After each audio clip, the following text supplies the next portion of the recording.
Hello. Okay, that tells me I need to mute.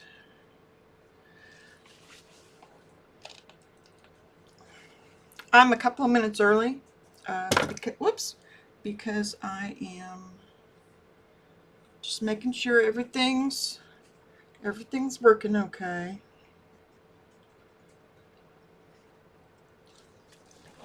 Okay, we are cooking with gas. Yes, I have paper towels sitting around. I have my notes. I have my palette. I have my paper, which has been gessoed. I don't know if that's over enough. Is that over enough? Ah, there we go. That's a little better. Hey, Laura. What are you up to? Oh no, are you having issues with your HVAC? I'm sorry. That just bites. Sorry, I thought I had this all centered, but I had to reset the zoom. Anyway, you don't care. Okay, the one we're going to do today is Francisco Goya. And I thought this would be an appropriate one to do for Halloween.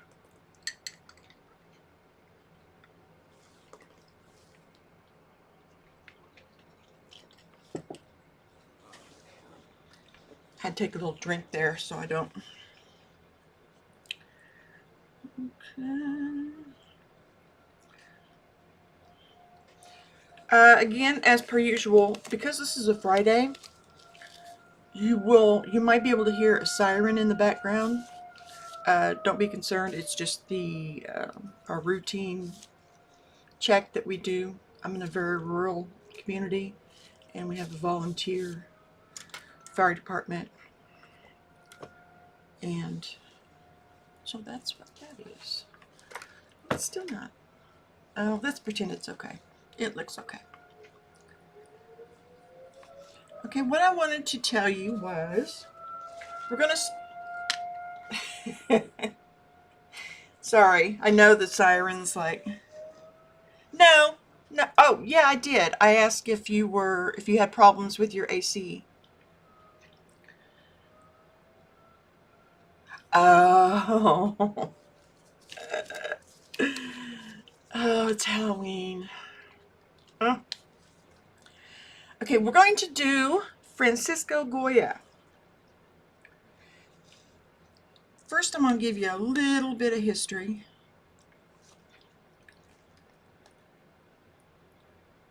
It is. I don't know. It's kind of a homey feel to it. He was initially known for doing like court paintings and things very bright and just,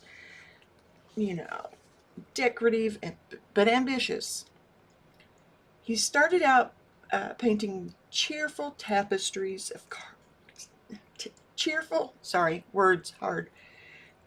tapestry cartoons. They're designs for woven tapestries. And they usually had these scenes of like Spanish life, picnics. They were charming, and they were. And then he started doing these court pictures, and it gave him some notoriety. Then he started doing these etchings that were a strong critique of the Spanish society, their superstition, the corruption, the hypocrisy. This was during the Spanish Inquisition.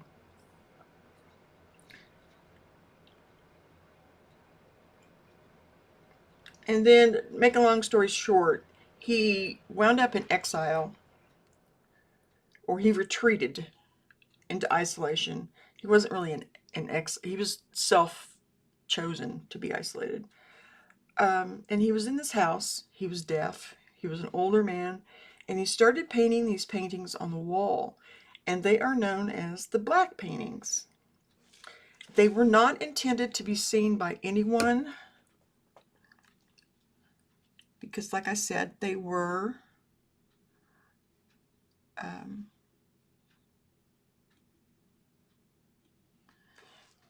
on his wall in his home. And this one down at the bottom is the full image, but I'm going to use the one at the top. Most of them were very graphic and expressive. Well, now I take that back because this says he eventually fled to Bordeaux, France in self-imposed exile, weary of political repression in Spain. He continued drawing and painting until his death in 1828, and he was still experimenting even in his old age. Okay, I'll go back over some of that later because I just there's some information in there that I find interesting. His black paintings, though, imagine walking in your living room and that's on the wall. You could either love it or hate it. Let's see. Let's start with context because this wasn't just artistic experimentation. They say it was existential therapy. By the time he painted these, he was in his 70s. Let me go over this palette, the palette colors I have here, so that we know what I'm working with while I'm talking. He used a very limited palette on these, which you could see from the reference photos I just put up, and I'll put one back up, especially the one in the upper right. He used Ivory Black,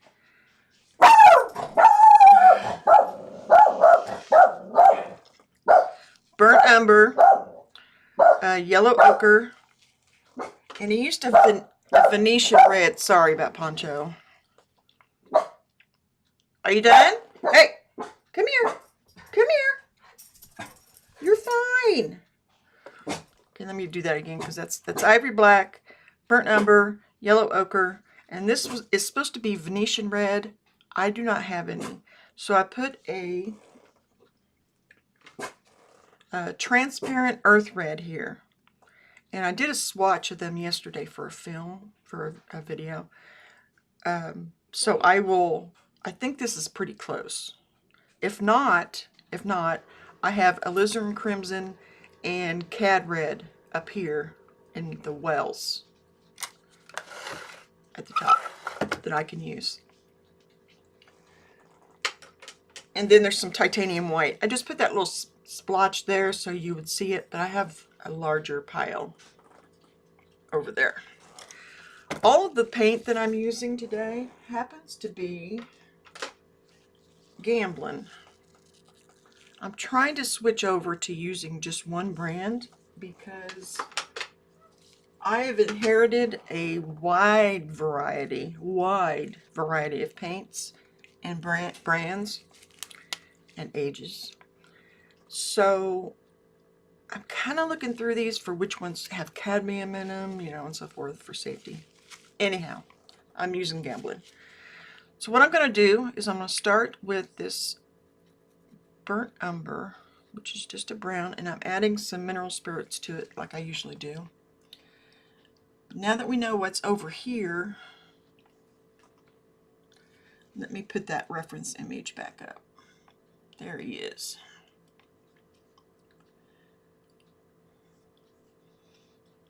This is Saturn eating his son. Or devouring his son. Sorry. Saturn devouring his son. This is his most infamous painting.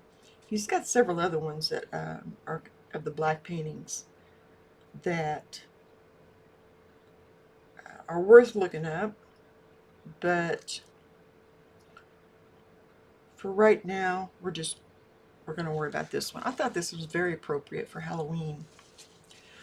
I skipped 2 weeks of the master studies, and I thought this would be a great way to kind of make up for them. That's not.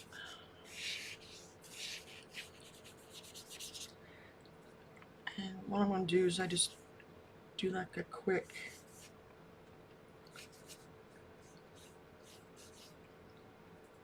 little drawing of it.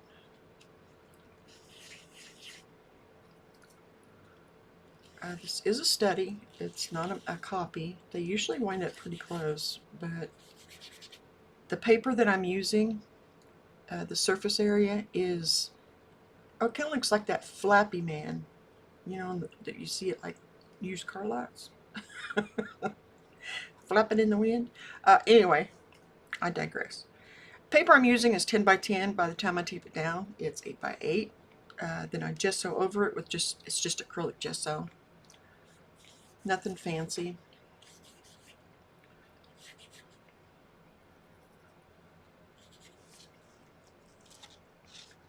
I have my notes written over here. By the time he did this, he was in his 70s, like I said. He was totally deaf. All I could find about his deafness, as far as how he became deaf, was he had some mysterious illness. And maybe I'll find out more in my research, but they never really specified what caused it that I found. Yeah, Pancho had to be heard. Oh, it says he was also sick at the end, possibly from lead poisoning or syphilis, and he was plagued by bouts of paranoia and depression. Remember, at this time, syphilis was not uncommon.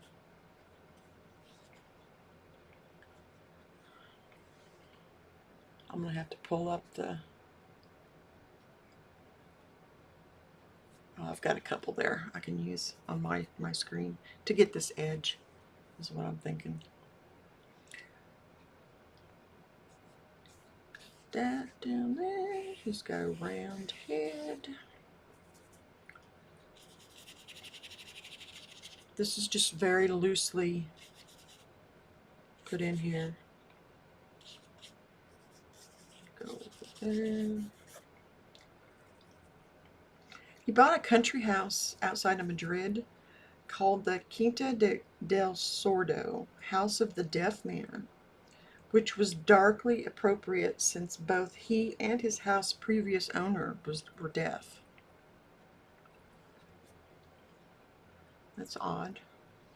I wonder. Let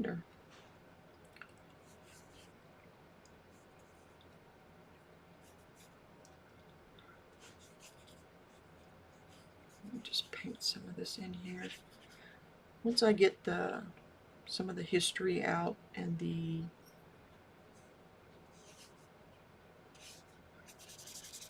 basic shapes,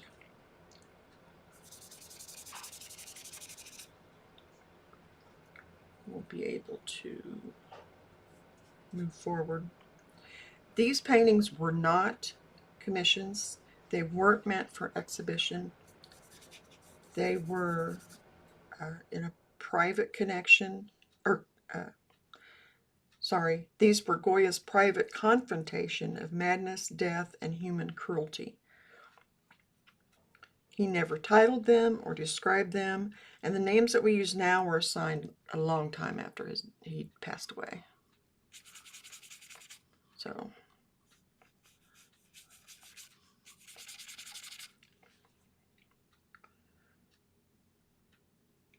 let's see. I want to get to... The main ones he's known for, these black paintings. I don't know if these are all of them, but Witch's Sabbath, which is a grotesque gathering led by a demonic goat.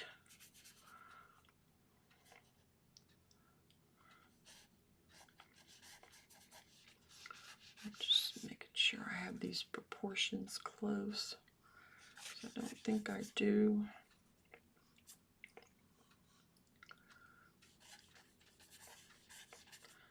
I have problems with this hand over here.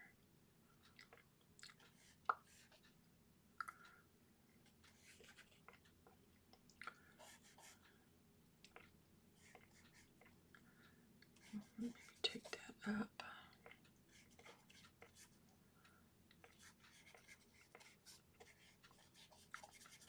Okay. The thing about me using mineral spirits here is this will dry fairly quickly. And I'll be able to I can paint right over it. The fat over lean rule applies. Mineral spirits is considered lean, and when you add more oil, it's considered fat. I have some mineral spirits here in a container, and then a little container with walnut oil. A lot of times people find this part kind of dry to sit through because it's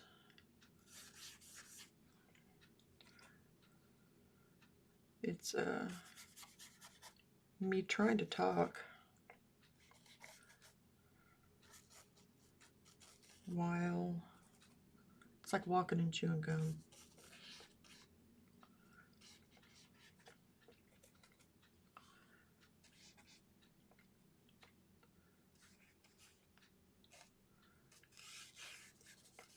And I have to keep telling myself it is a study, not a copy.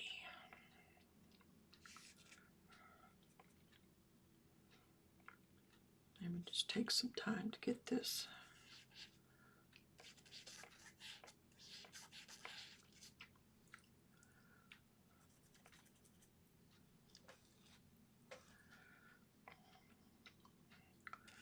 Oh, I see now. That comes down.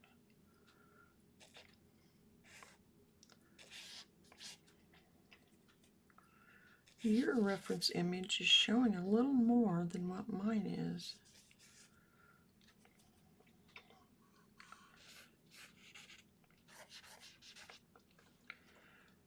Anyway, the first one that they list is Witch's Sabbath, which I said is a grotesque gathering led by a demonic goat, which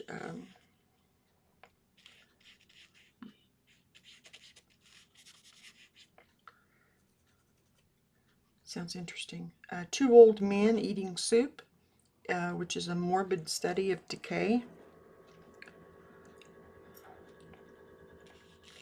I am currently really fascinated with Goya because of the political times that he lived, dealing with a fascist society and being an artist.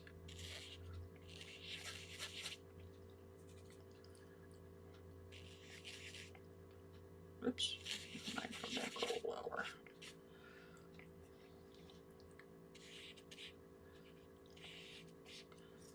So I'll fully admit I still have a lot of reading to do,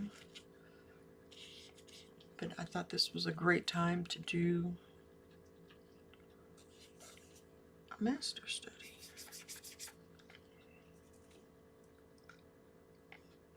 The third one they mention is Procession of the Holy Office, which was mocking blind religious devotion.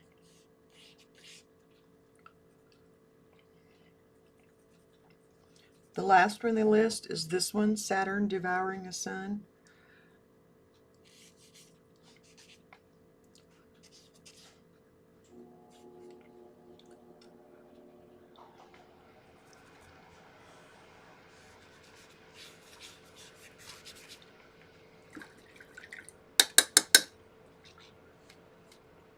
Each one is painted very mutely. There's not a lot of color except for the red blood. I've got a palette knife here, a number 1, if you're familiar with the ones with the sets. And then I've got some transin brushes and some rosemary also that I'll be using. But the transin one I'm using is a filbert, and it is a number 6.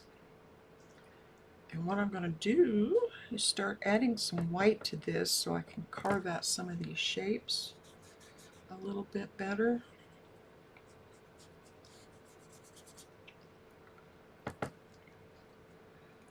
Each one's painted in a muted, almost dirty palette of browns, blacks, ochres, and sickly yellows.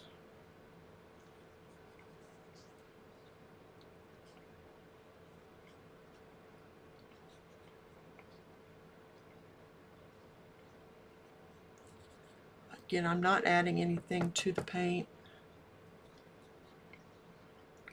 It is only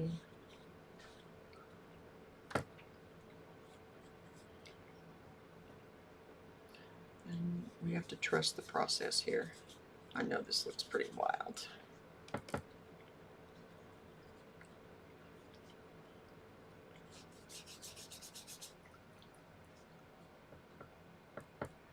The painting shows Titan, Saturn, Cronus, and Greek myth in the act of consuming one of his children.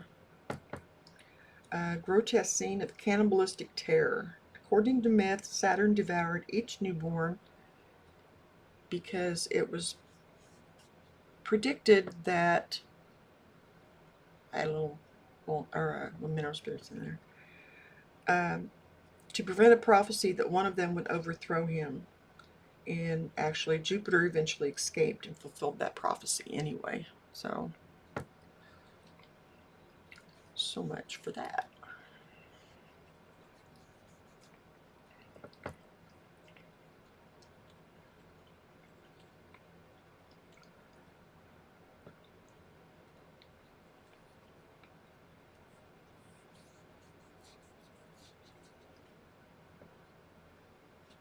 Get some of this in here. I have to add a little bit more.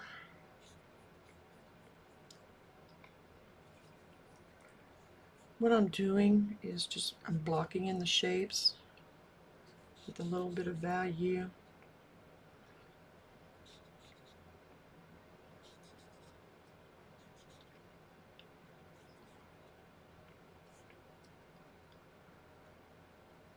Oh, I should have done this on like a separate piece instead of in my notebook, so I could hang it.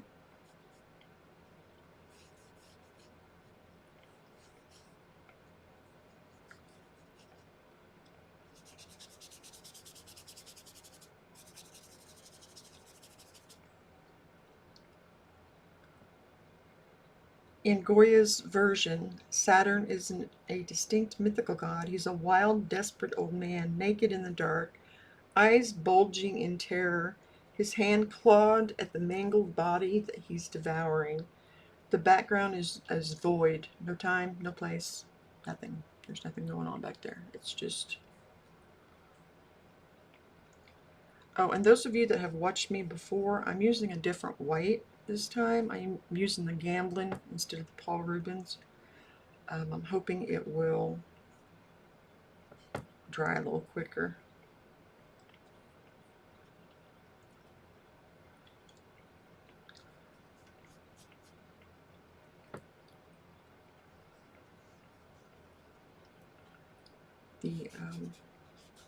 I was using Paul Rubens, and it's been taking a little while for it to dry. And I need to be able to turn these pages. This is in a journal or sketchbook.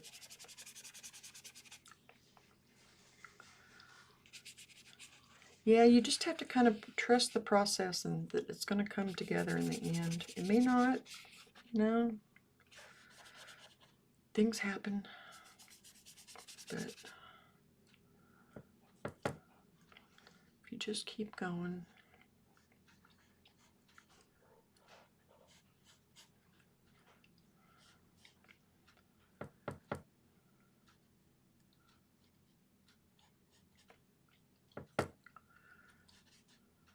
Sorry, I'll move my palette there so it's not making that noise when I use it.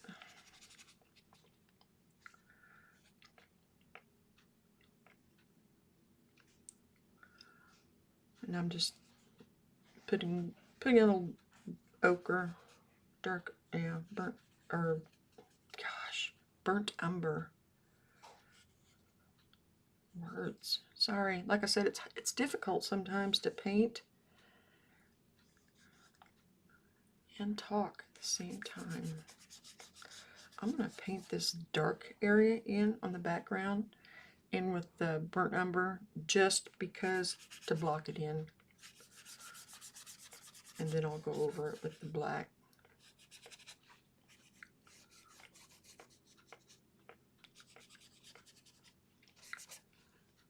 It'll help.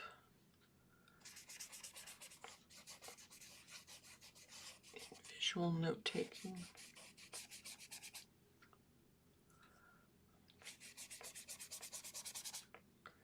Again, I'm not adding any oil to this.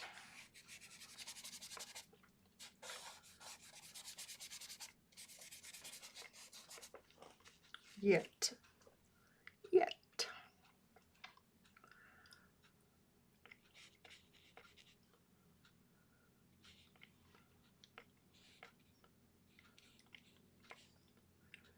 The brush strokes are very loose.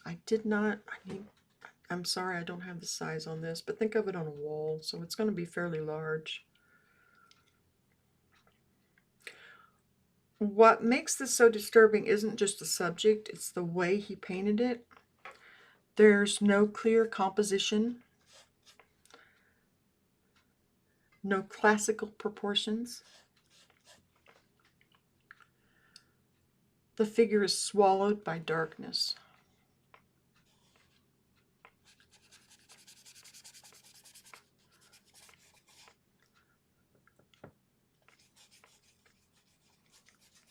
It's just, you know how you paint on a black canvas and it just looks like it's just coming out at you.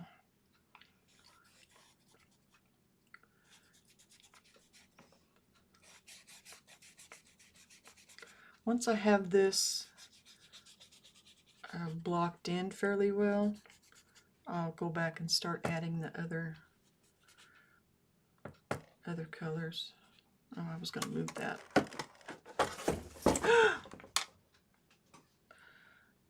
Oh well. Something. My window block fell. We won't tell anybody.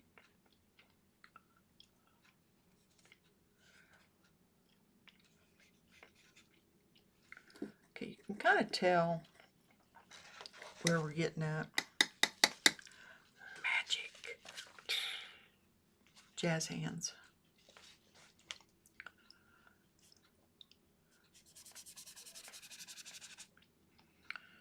Let me get...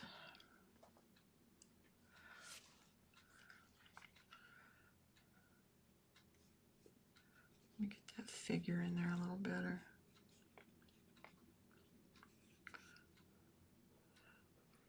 I'm not going to worry about the thing that fell until, or unless it interferes with our lighting, which I don't think it should today, the way it fell.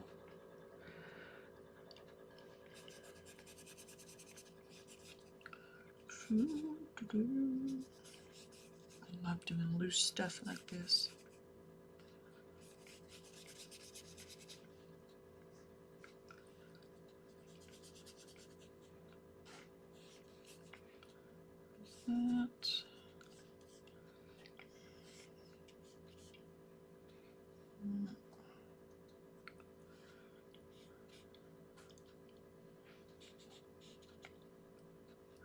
gotten his face out of proportion there.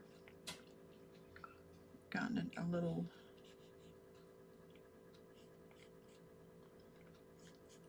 big.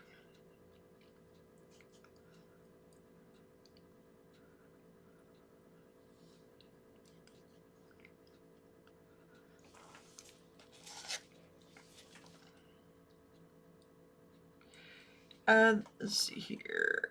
This is so expressionistic and dark that it's hard to believe that it came from the same person that painted court paintings of royalty. It does not look like something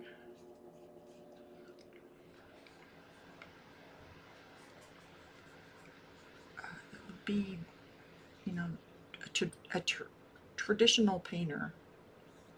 I don't know why I'm having problems with words today. The meaning, madness, and power, or is this a self-portrait?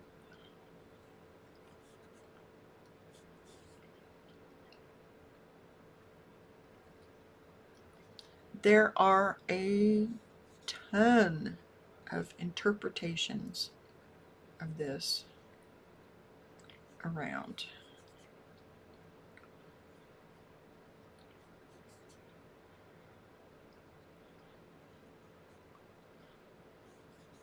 Is it weird that I'm looking forward to doing this part, the figure in there?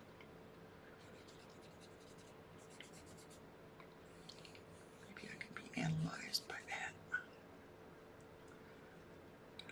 that. You can take this as a political reading. Saturn might represent Spain itself, devouring its own people in endless wars and repression.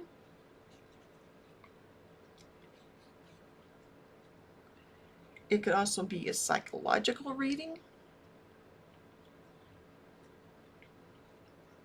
It could be Goya's view on aging, mortality, and madness. Saturn is time itself consuming his children, and Goya is one of them.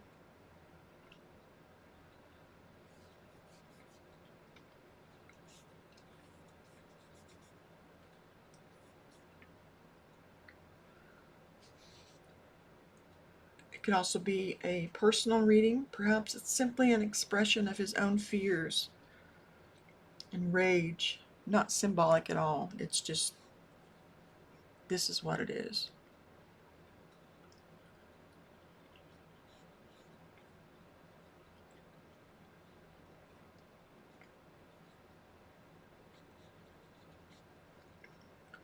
Whatever the case, it's a deeply human image of destruction, both cosmic and personal.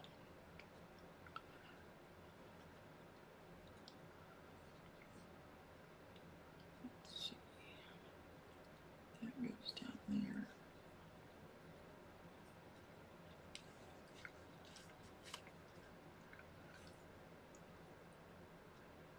If you think about it, he did these about a century before Freud was even writing about the unconscious, consciousness.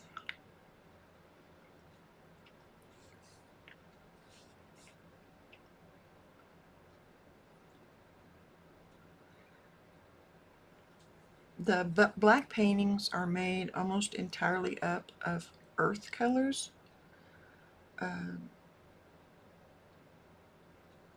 bound with oil and applied heavily, even crudely. Laboratory analysis has identified a limited and austere selection. Sorry.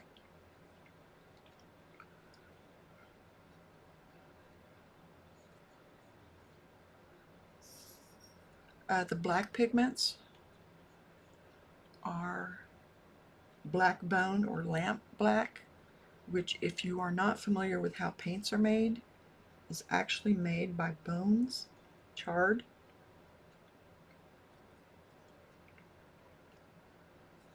Browns and yellows, yellow ochre, red ochre, raw umber, and burnt sienna. Again, they're all earth pigments.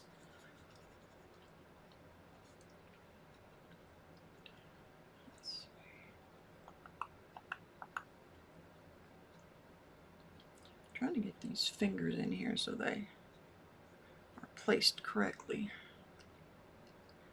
That's the top one. And the bottom one. There's some black in there. Okay.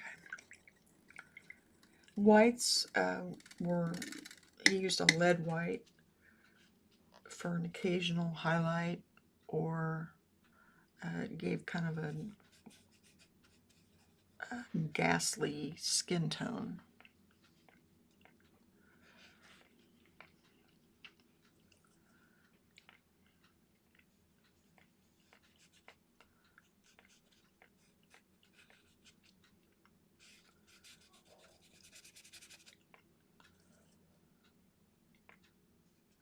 Get rid of that little highlight there.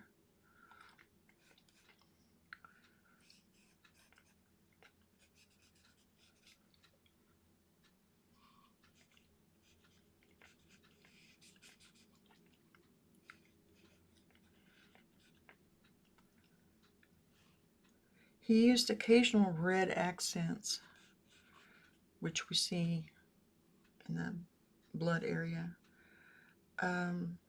which again he used small touches of vermilion, used sparingly. I have vermilion. Well, let's stick with what we've got.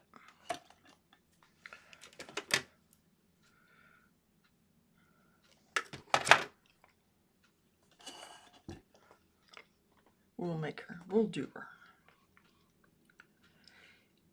The binder that he used was likely linseed oil or walnut oil.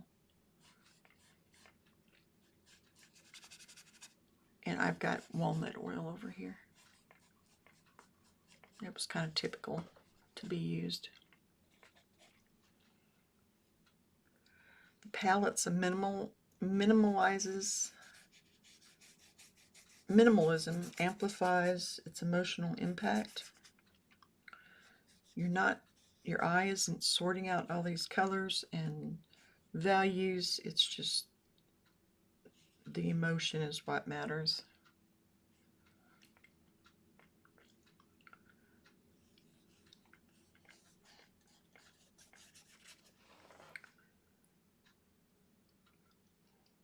I'm just sitting back and looking at it for a little bit, just making sure I'm heading the right direction.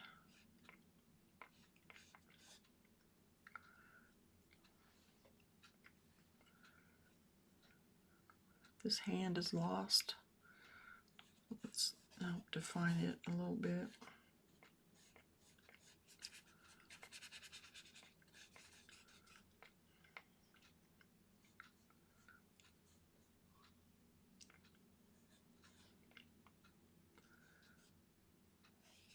What I'm doing is what I typically do, and am working from large shapes to small shapes and making sure everything kind of lines up proportion-wise.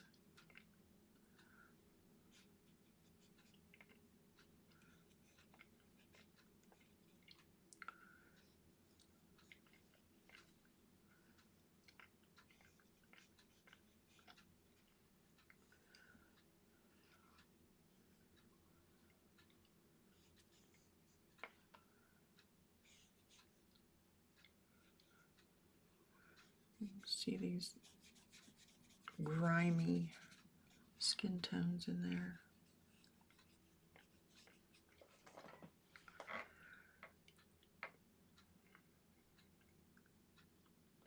Instead of harmony, you get contrast. Hot and cold, life and decay, light and utter blackness. Let's put a little bit of this black here and there so we know what we are aiming for our darks.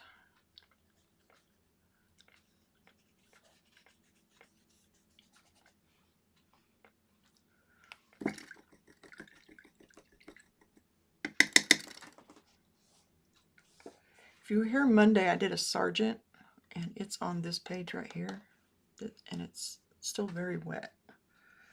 So if I have to, I'll put this black on here thicker later to get it really dark. The image doesn't show it a solid black, but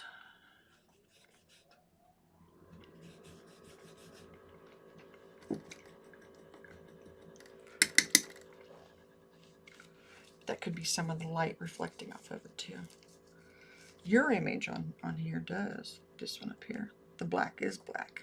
On mine, it's got kind of a grayish tone to it.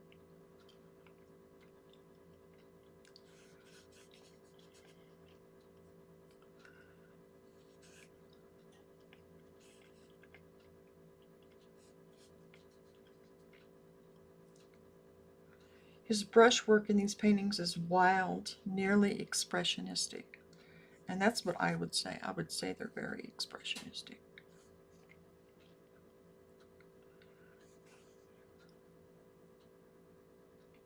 He used thick impasto for flesh and thin scrumbling, which is where you just dry, scratchy for shadows. He often worked with large brushes or rags, blending by hand. The result is both painterly and visceral, almost like he was carving the figures out of the shadow, rather than painting into them.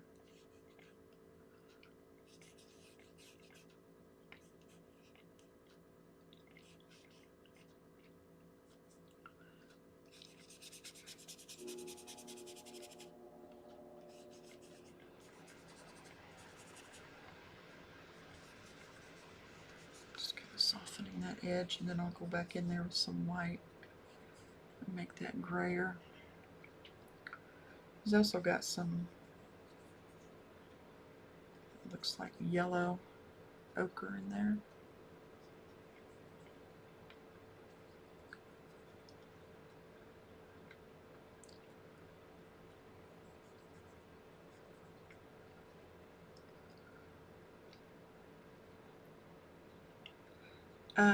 Color-wise, the effect is claustrophobic, a suffocating brown-black world punctured only by flickers of ochre or blood-red light.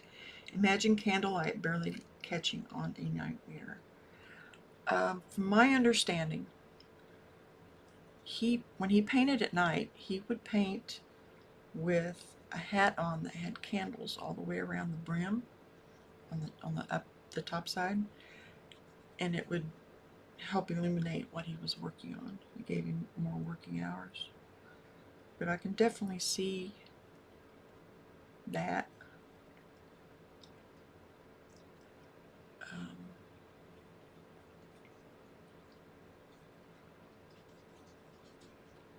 When you look at the brushwork of here, his palette became a psychological mirror where once he painted sunlight and silk, he ended up with dirt, smoke, and darkness. The palette of mortality.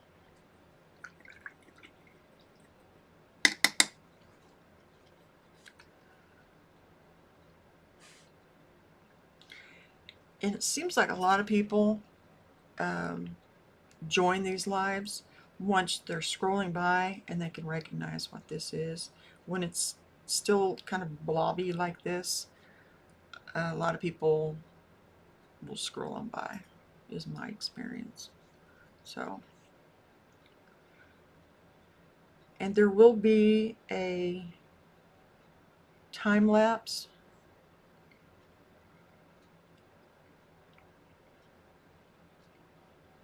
replay set to music. Yes, we know you're here, Poncho. And then a short. So usually I do those right after.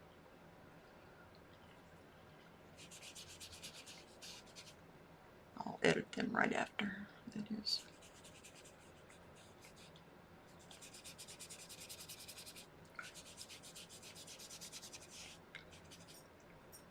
There is, when this tape is pulled up, it will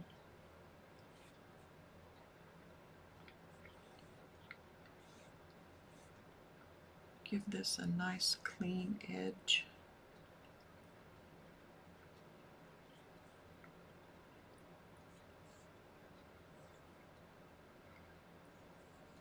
Along here, which I really like. So has anybody got anything special planned for Halloween? Anybody gonna go out in a creepy costume?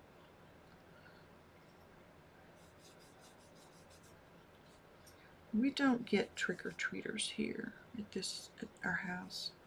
If we want to see trick-or-treaters, we'll have to go downtown to the spook parade. I might do that this time. Today. Later. Of course, right now the kids are in school. And I don't have grandkids close by.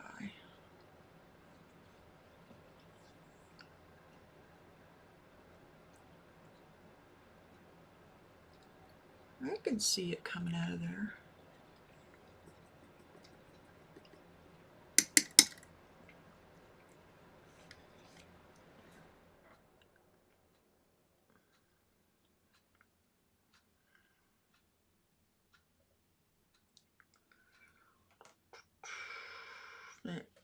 My notes are going through colors, mediums, techniques, just like we were talking about before. This was the suggested palette, what I've got along here, underneath your photo. His palette's never been about color, it was about confrontation. He used pigment the way a writer uses silence to make you feel the weight of what is not said. Okay, I'm going to go back to more of his history. Now that we've got it kind of laid out,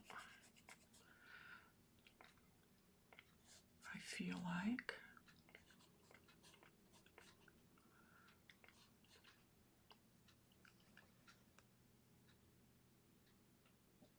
Apparently less, it's kind of, yeah. I wonder if that's because of his background in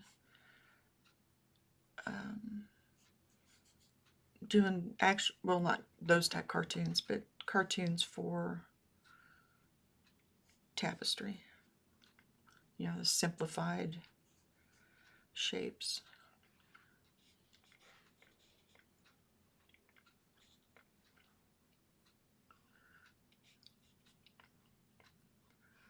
Oh, get in there.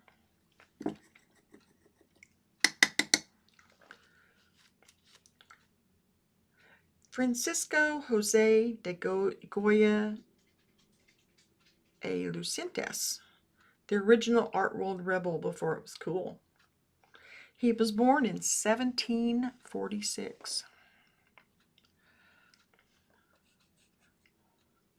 So that was even before America was official.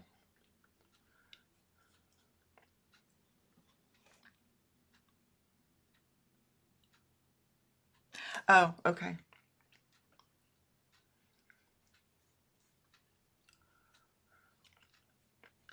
So if you can imagine that time period that he's in.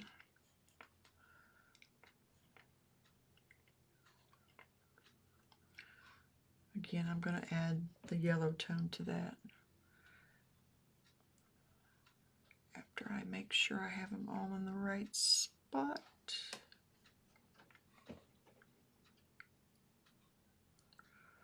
Ish.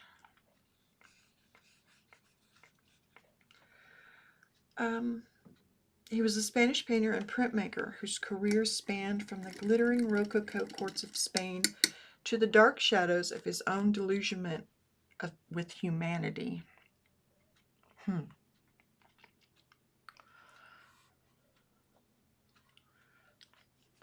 said that because we live in interesting times. We're not there yet, but I've never heard of him before. Oh, wow. I've heard the name, but not, oh, okay. Yeah, there, and Just FYI too, there is a movie with, oh shoot, what is her name? Natalie Portman. That it's fictional, of course. But it's loosely based on facts.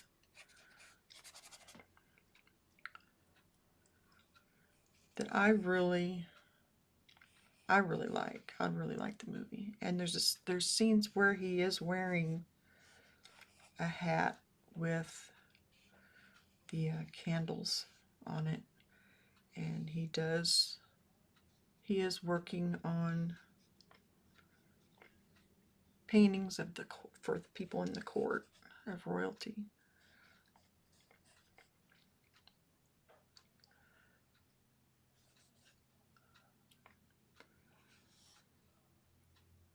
I love the history of it, and just yeah, it's I really like that movie. Like I said, I wouldn't take all of it as being factual. It very loosely based, but still good. I think it's Goya's Ghost.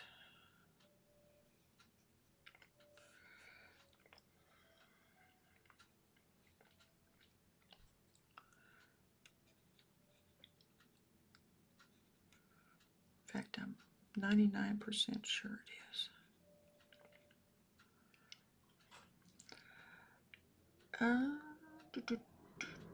He often is called the bridge between old masters and the modern era. Think of him as the moody hinge on the door between Velázquez and Picasso. Yeah.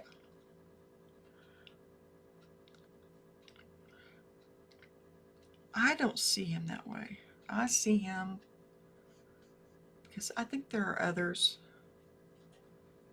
that were also very expressionistic. I've got that laid in there pretty darn good, if I do say so myself.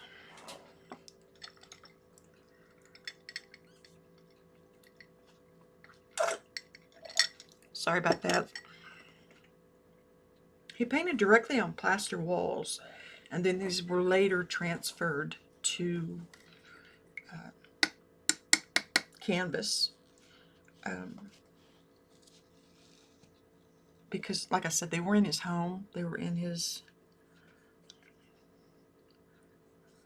painted literally on the walls. Which I have wanted to do, but we live in a family home, and I don't know if I could explain some of the things I want to paint. Canvas, I can stick it away somewhere.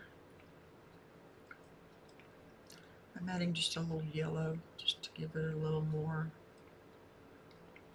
And I'm still using that filbert. There is a link in the description to these brushes because I've found them incredibly useful, especially for the price. I love rosemary and the other brushes, and I have a lot of them, and nothing against rosemary in the least, but these are, one, they're available on Amazon. I know we don't like Amazon, and if I can avoid it, I do. But you're kind of stuck between a rock and a hard place. It's like, you know, can't go to Hobby Lobby, of course. Can't go to,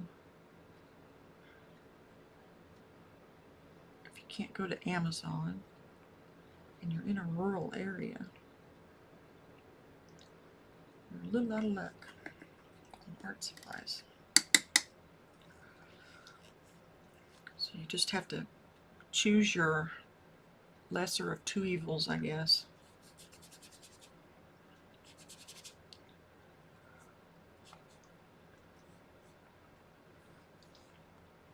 Where I am, I would need to drive at least 2 hours to get to a bookstore. Well, I can't say that anymore. I used to say that, to a bookstore, but we have a wonderful bookstore here locally now.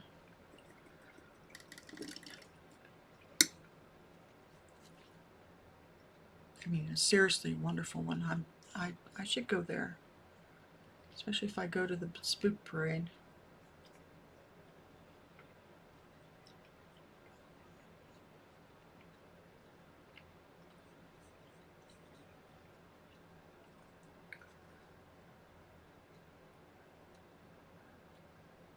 I'm looking at the face, and I can see I've got it very different.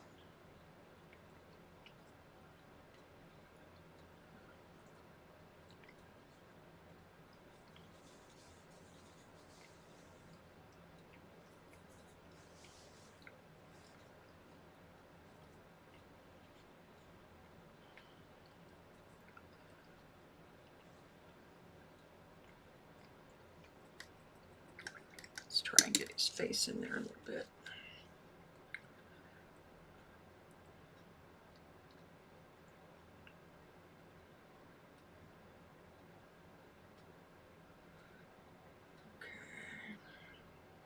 I'm looking at my notes.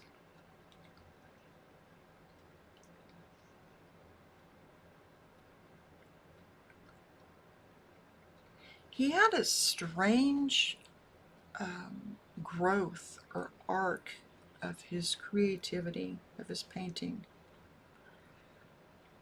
Now, my opinion, um, and take that for whatever it's worth, which I don't know how much that would be worth. Being an artist, he's going to have to survive, and court paintings are very lucrative at the time, and this was a difficult time in history. So he was able to survive. I think that would have limited him on what he could get away with. He couldn't do things making fun of the court directly and be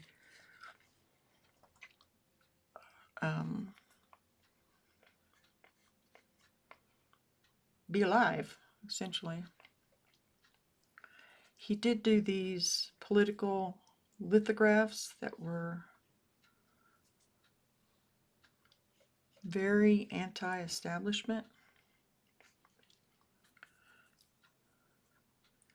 And the church, from what I understand, weren't too happy that he did those. They were small lithographs that people could purchase.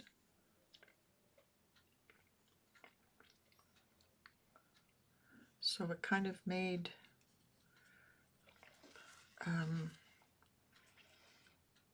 it cut that cord between have and have-nots while also making a statement.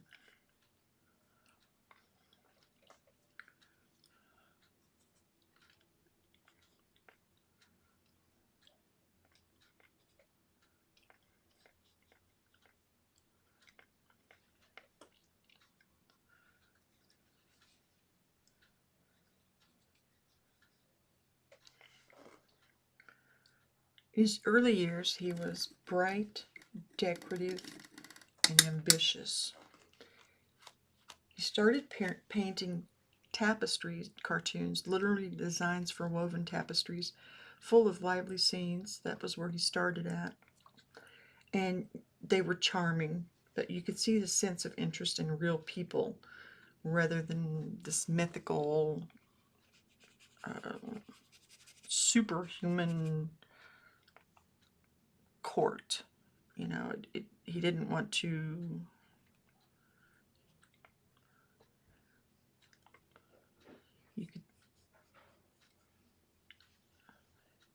you could see that he did not want to necessarily flatter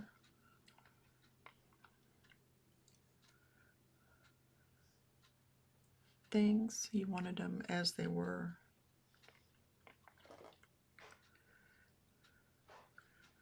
The court painter, he had fame in politics. He climbed the ranks to become painter of the king under Charles III and Charles IV. He painted aristocrats and royals, often with unnerving honesty. Like I said, he didn't... If the queen had a wart, the wart was painted. And sometimes they didn't like that.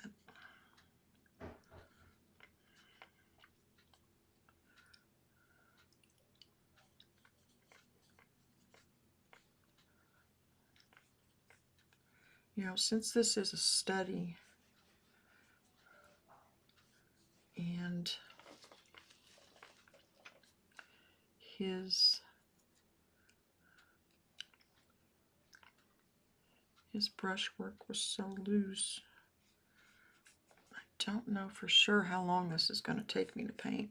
Usually if I say they're going to be simple, I've jinxed myself.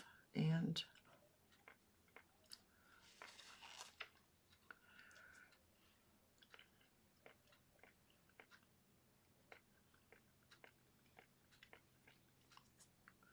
I need to get this down here. I have it too high.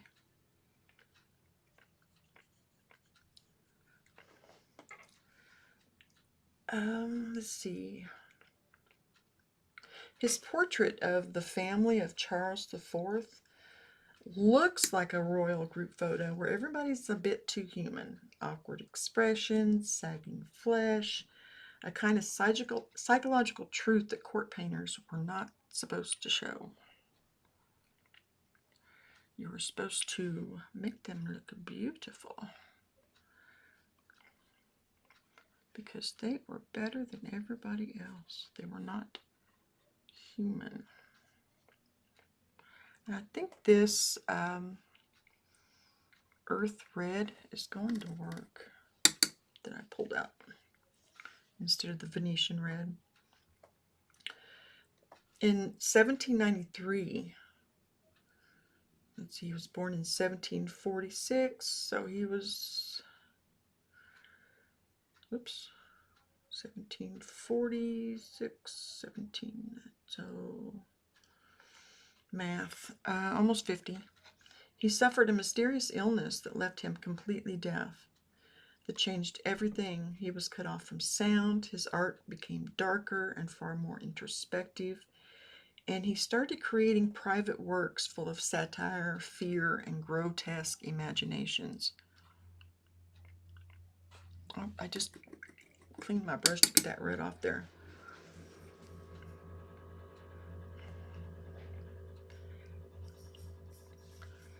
Because this doesn't have that right there.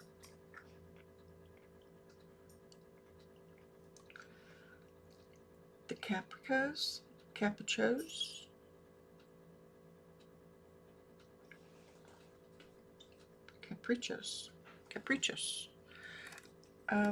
was a scathing critique of Spanish society, superstition, corruption, and hypocrisy. There was a famous play called The Sleep of Reason Produces Monsters, and it shows a man slumped over his desk as owls and bats swirl around, a haunting metaphor for what happens when rational thought goes to sleep and ignorance wakes up.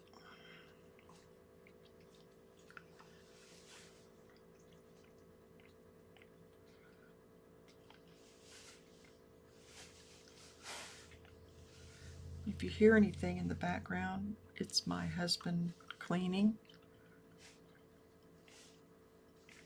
I can hear him emptying the trash.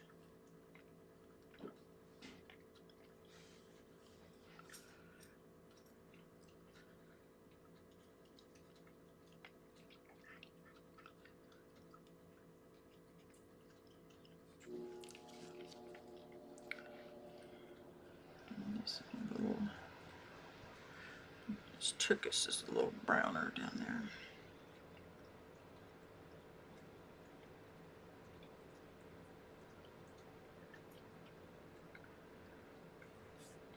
When Napoleon's troops invaded Spain, Goya chronicled the horror in the Disasters of War series.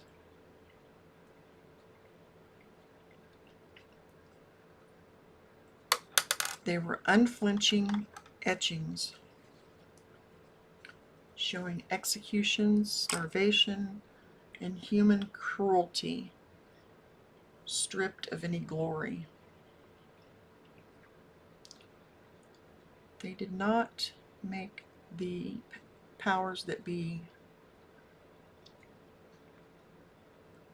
look as wonderful as they wanted to think themselves to be.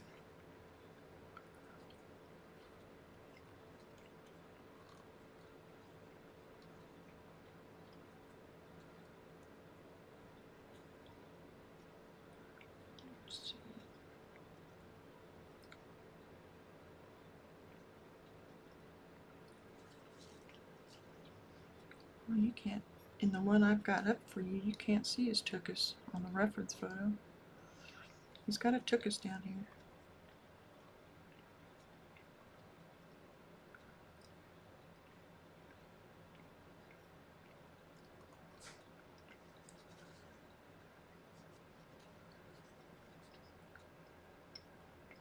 They were not published in his lifetime, too dangerous politically, but they influenced everyone from Picasso to modern war photographers. That's interesting. I am reading a book right now on Goya by Robert Hughes, who, if you're not familiar, is a very well-respected art critic. And because I really want to know more about this man.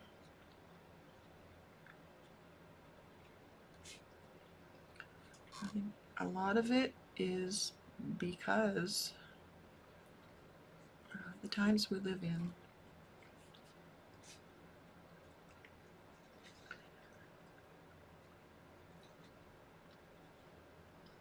Let's see. Then after that, he retreated to his house, where he started painting the walls. He never intended these works for public view. They were personal exorcisms. So think of them as his therapy.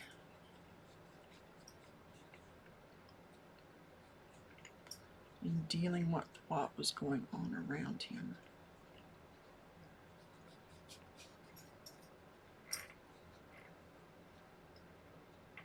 He eventually fled to Bordeaux, France, in self-imposed exile. He continued drawing and painting until his death in 1828, experimenting even in old age. I'm going to change brushes here, and, well, let me get this darker.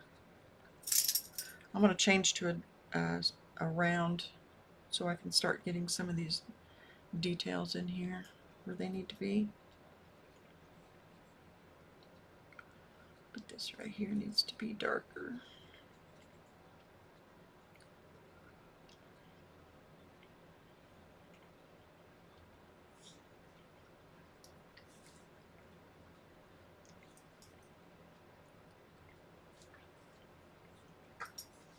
I got his face a little fatter than what he is.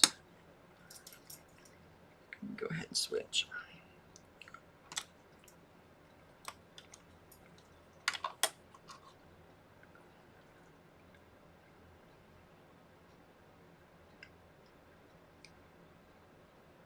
He did these from 1819 to 1823, nearly 2 centuries before Expressionism or Surrealism even became names.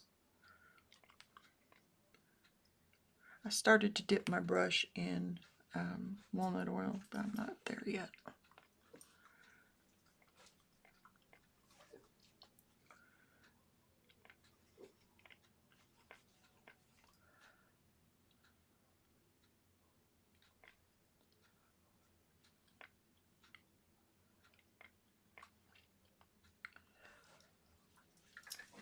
If I do go to my local bookstore, as awesome as she is, or the store is, they do not typically carry art books. Does anybody have any suggestions on what I should get?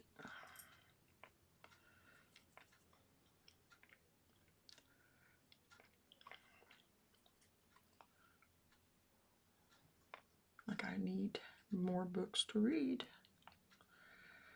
she says sarcastically.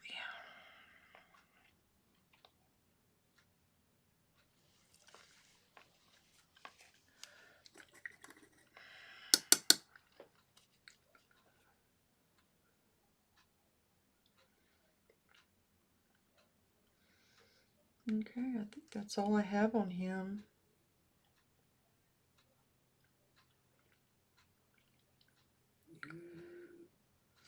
So I am going to put my notes down, focus on getting this closer to how I want it.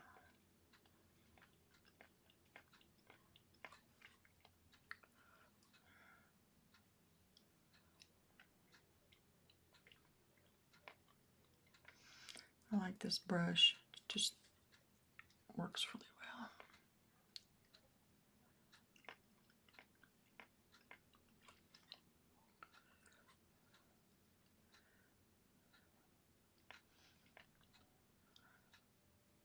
I can see him painting these just in like a frenzy of emotion.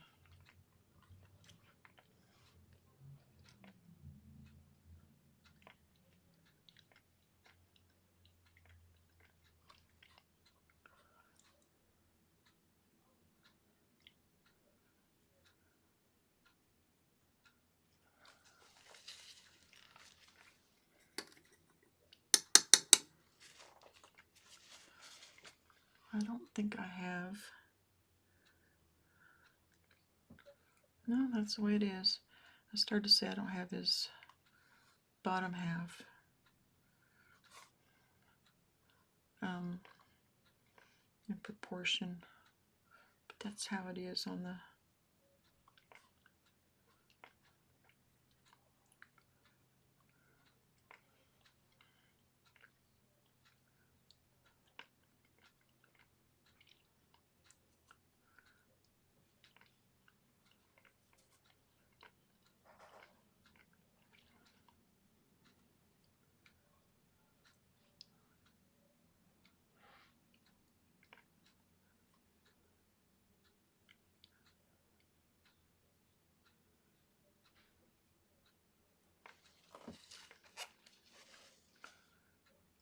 I'm gonna just work away here.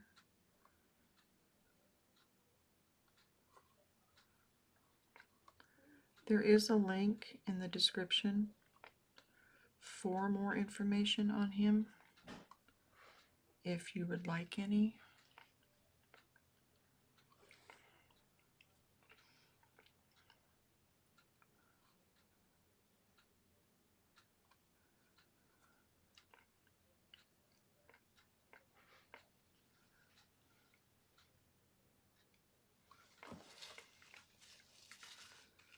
I think this looks pretty good myself so far.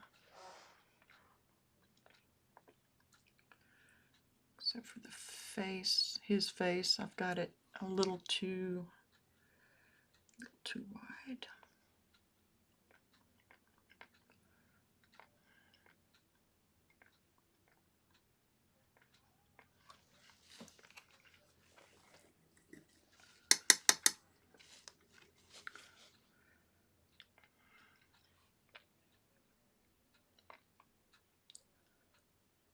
Oops, why did I put red? Oh, that's why.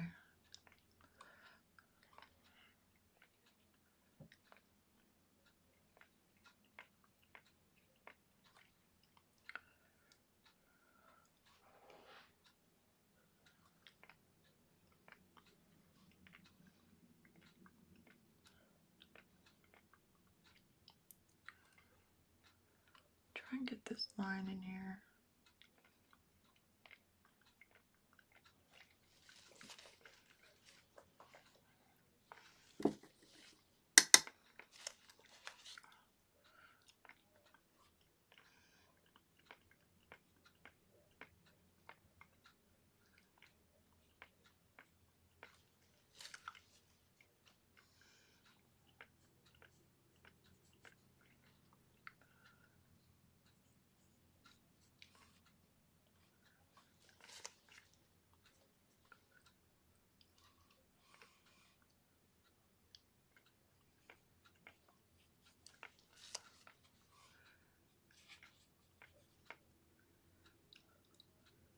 Head needs to look like it's leaning back a little more.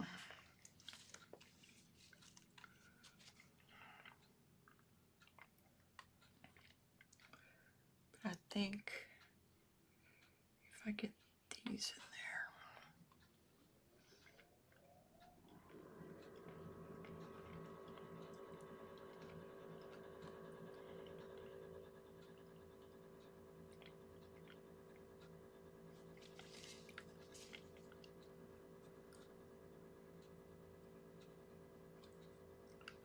This is the perfect Halloween task for me.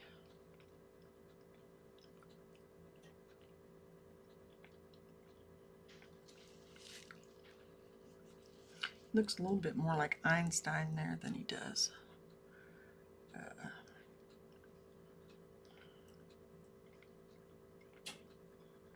Saturn.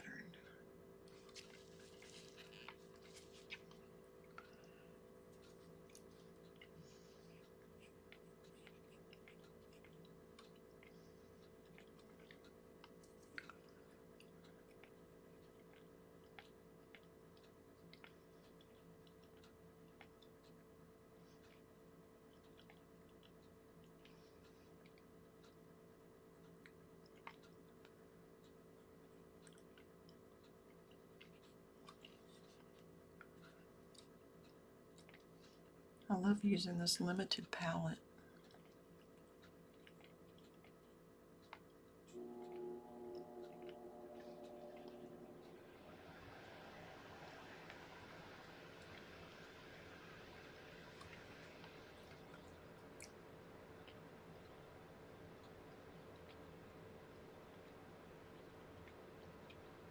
I think I've got it up too high. There we go.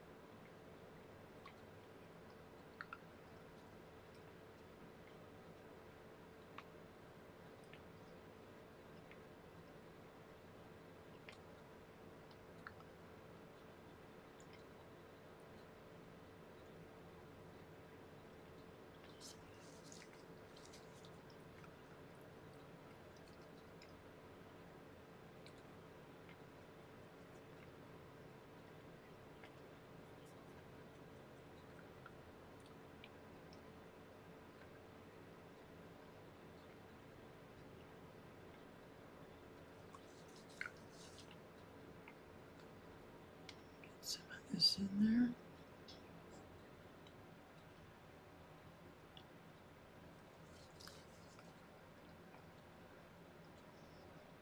Oops.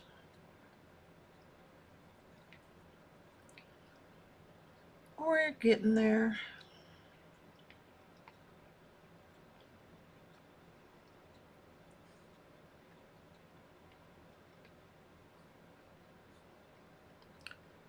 Just have to trust the process.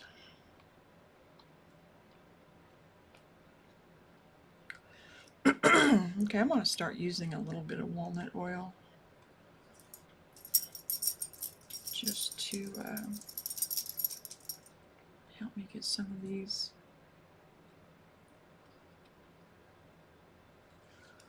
And yeah, I know I've got his eyes too round.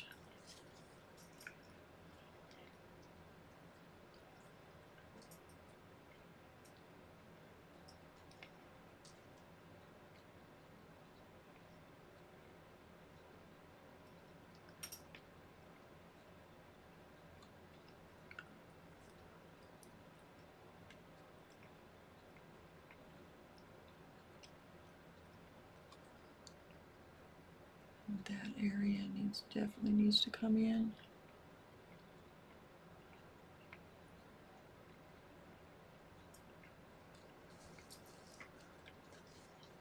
Haven't done his nose yet either.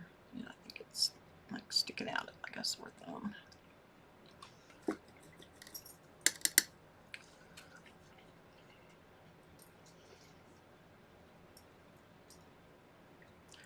I'm using oils. Gambling brand.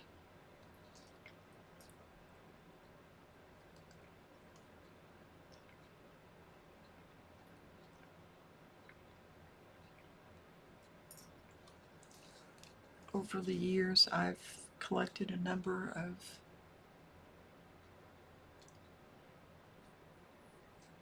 different brands, and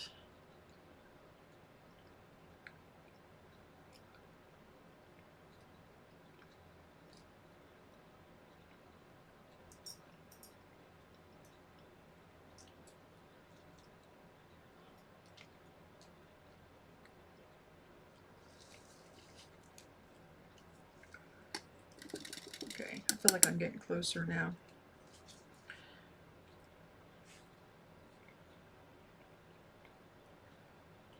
Okay, that needs to come out.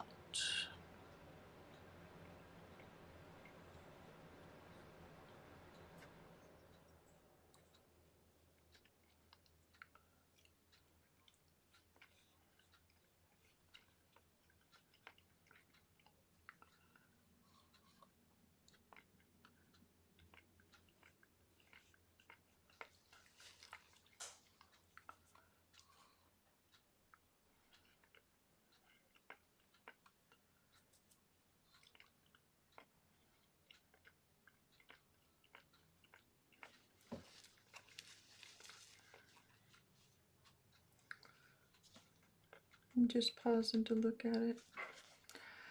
Looks like I need to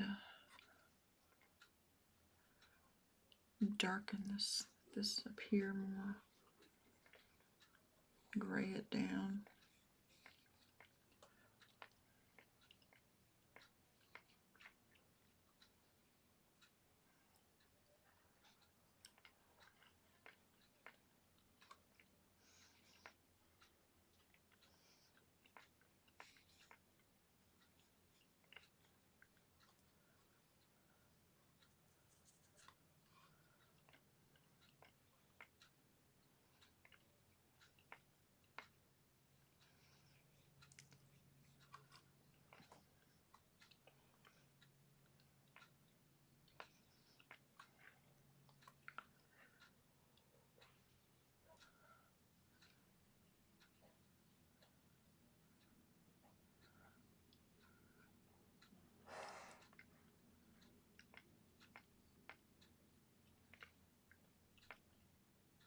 Probably hear my clock ticking, literally, not figuratively.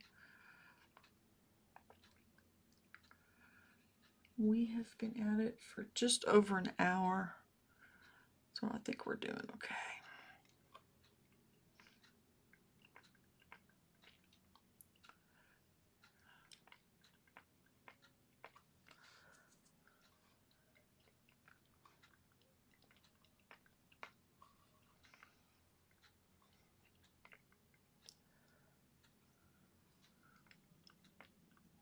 Pretty much got our composition down, and now we're just dealing with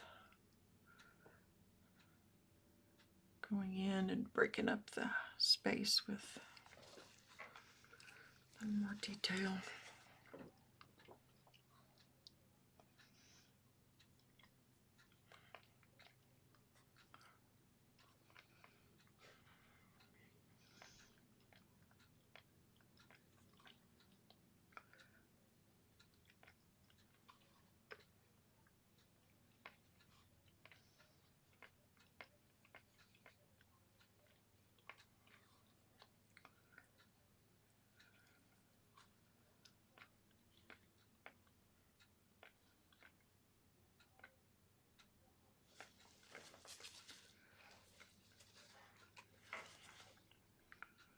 Still needs to be darker in here, doesn't it?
There we go.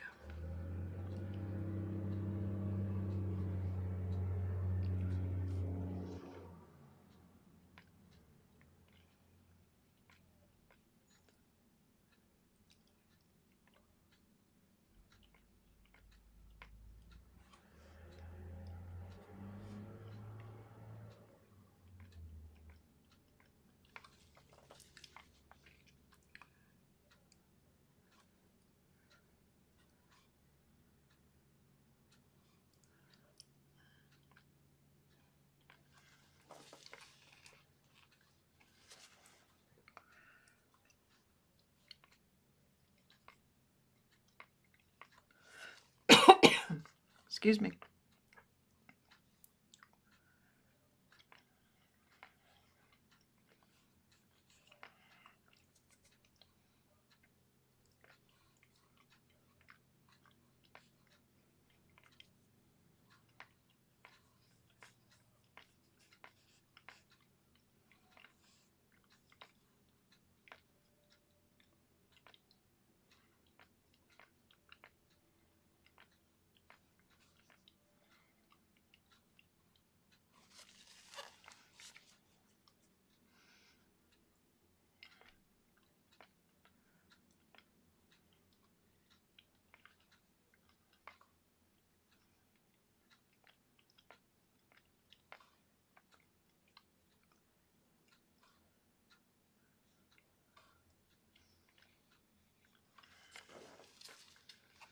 It's getting there.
I'm just pausing to look at it real quick.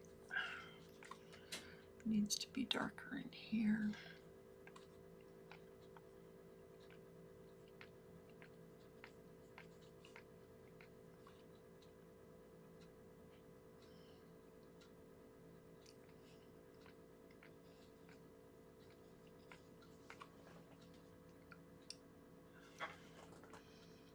That doesn't need to be so white.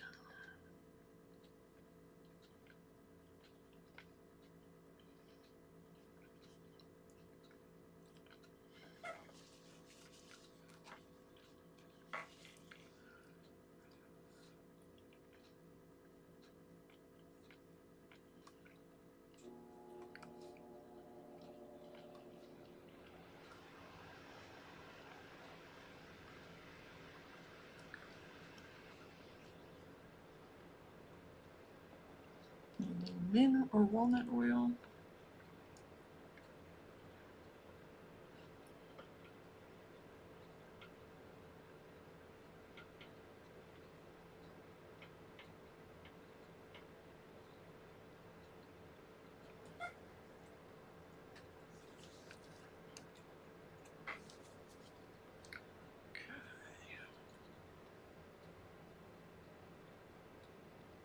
I really like how loose this is.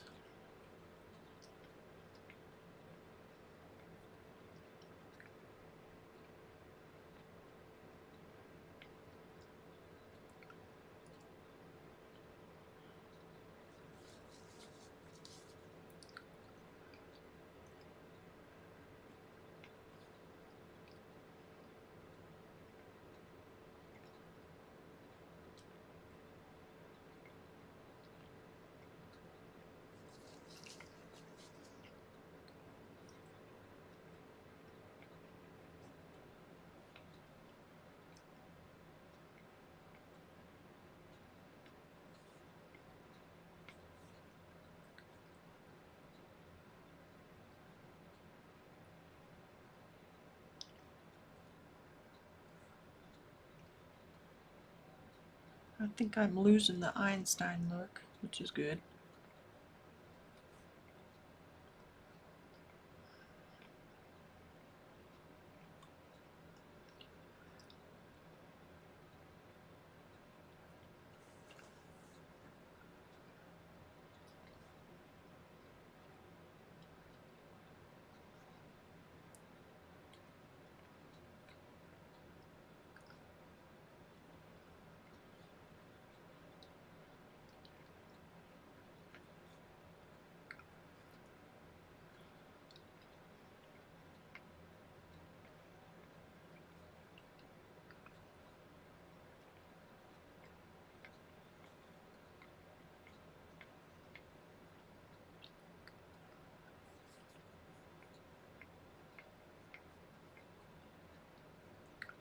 A little bit of walnut oil.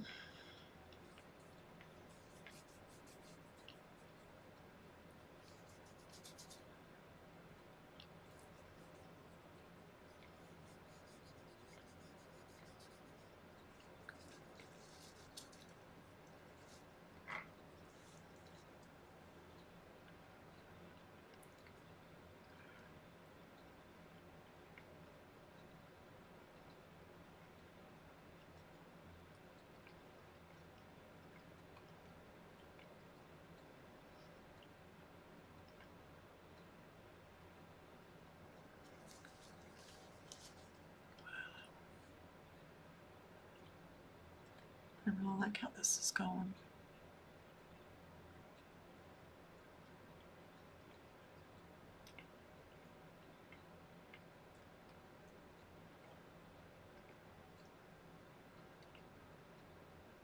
Oops. Till I messed up that finger.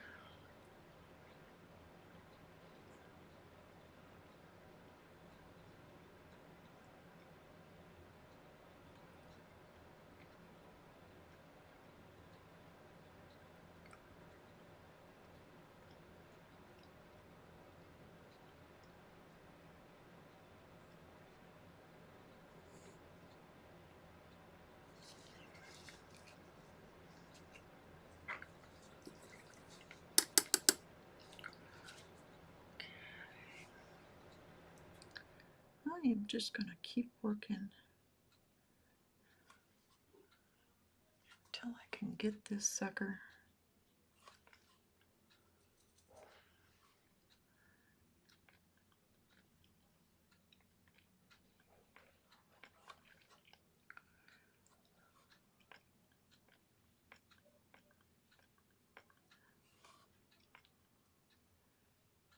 Closer.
I'm just trying to think of a way I could paint this on a larger surface.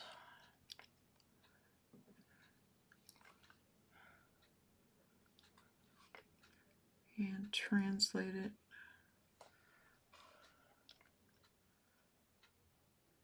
into a more personal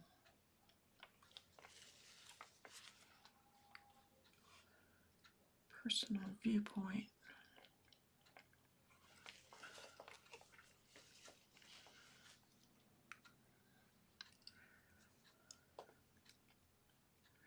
I don't think it would be too difficult.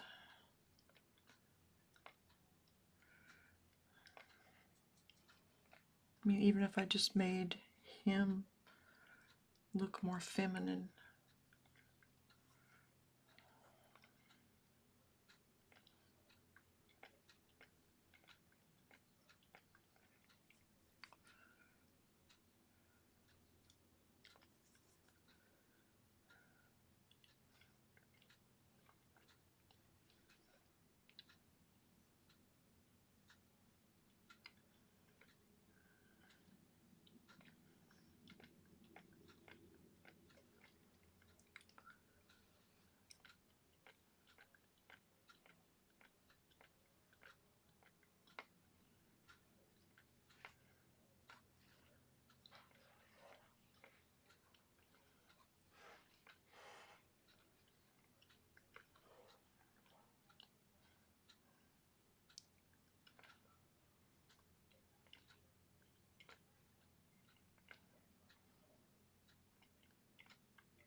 This makes me really want to do his other ones.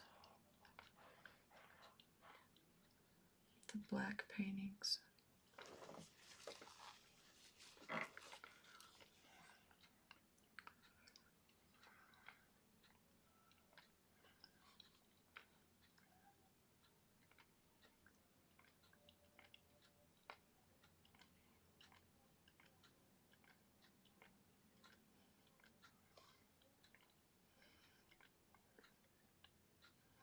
Just for my own.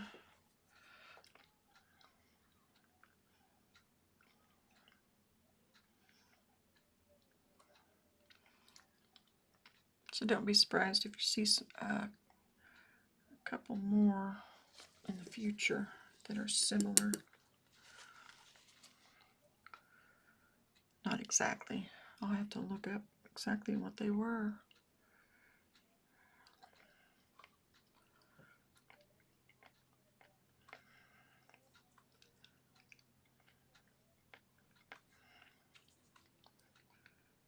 Painting with this is just, it's really enjoyable. I wonder what that says about me.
Trying to get his eyes a little more accurate.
background.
Some of that underpainting is starting to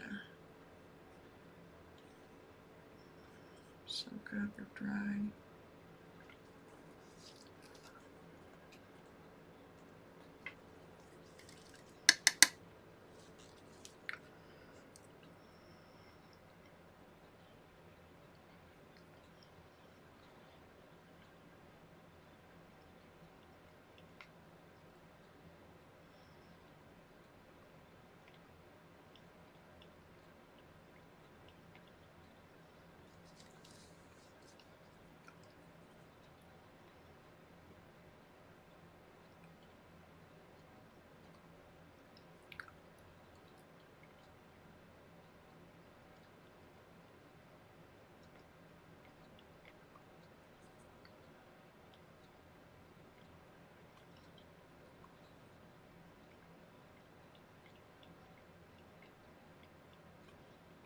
Trying to get the shape of that back in there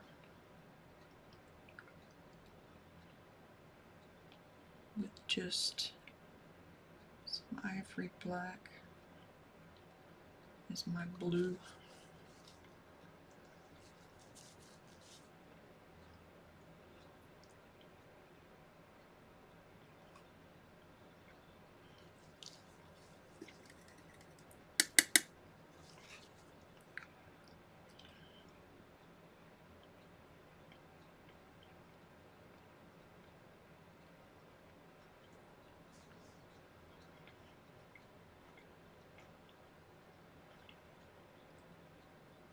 Oh, this is a lot darker.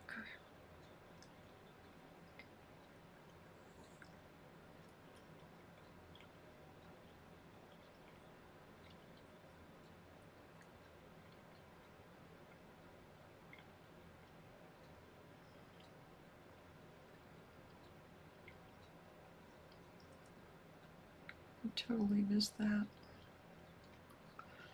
We can fix that though. Easy enough.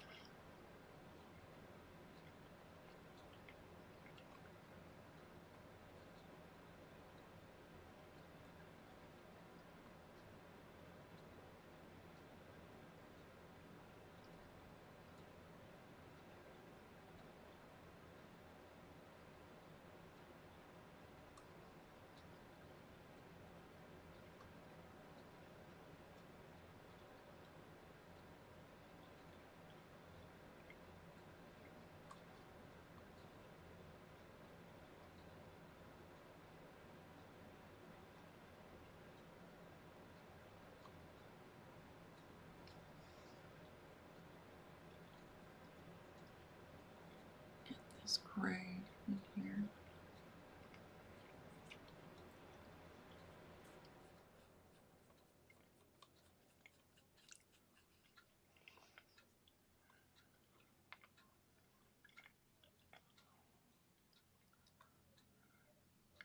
He was just an interesting guy to me on a lot of levels.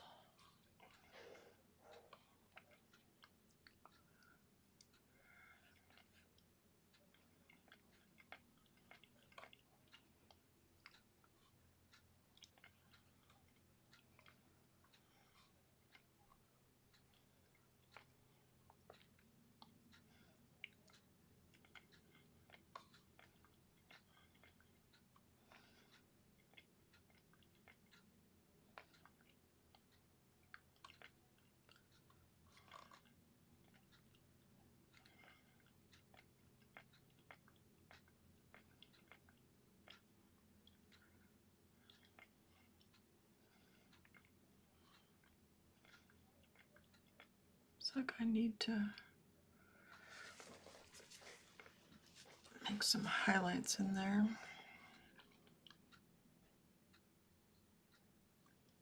In here.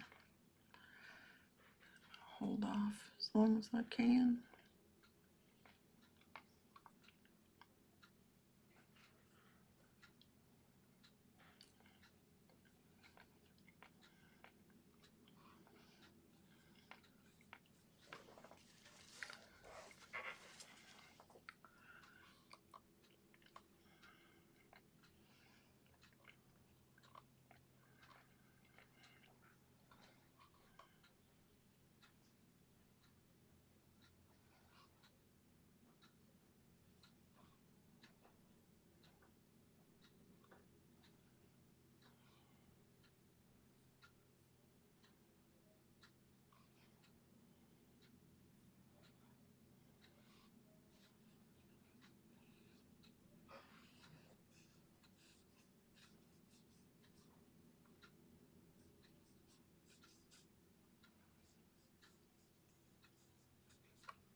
I think my husband's putting up dishes.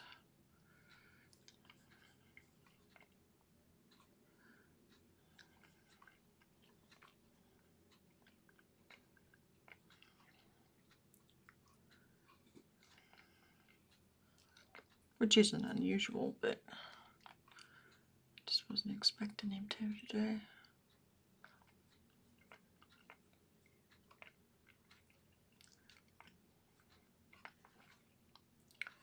A little bit of walnut oil.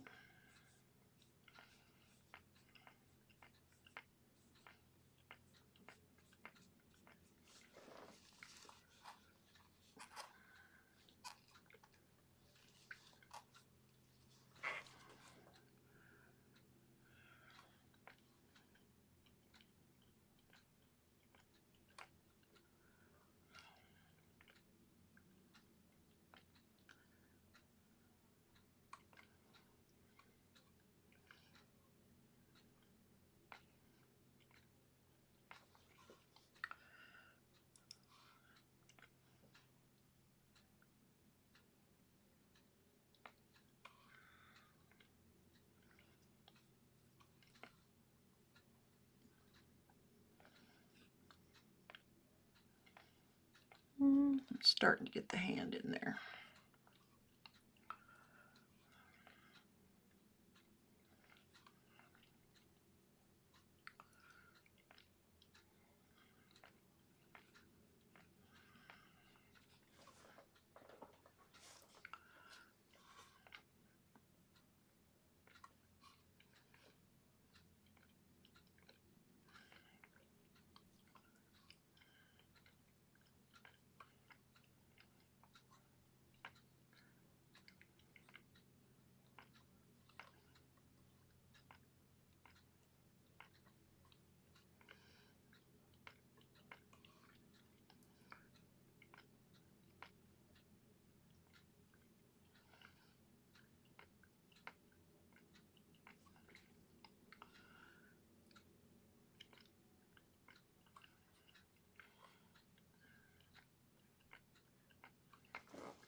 I'm a thinking.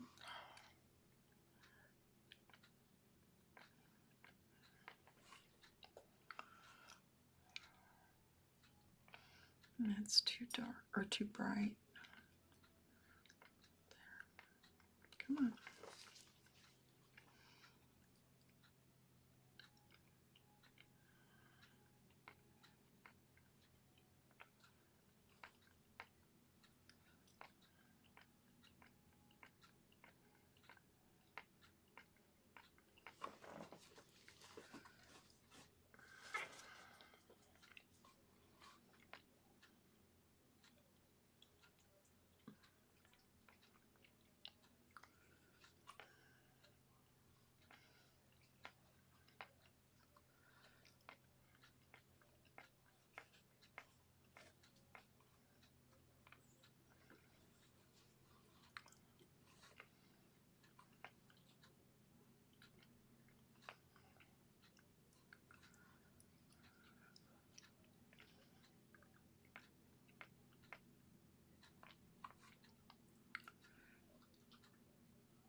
I'm really tempted to turn on music.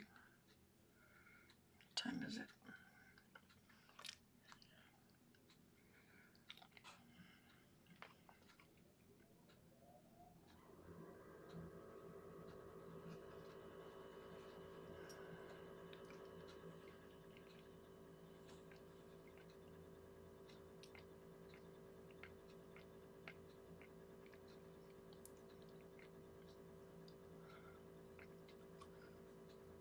Just a reminder, it's not a copy, it's a study. Right?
Let's see, that goes up there.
This brush seems like it's just the right size.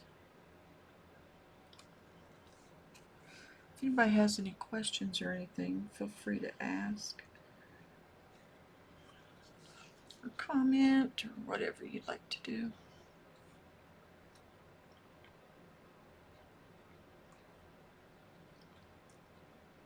I don't think it's going too bad.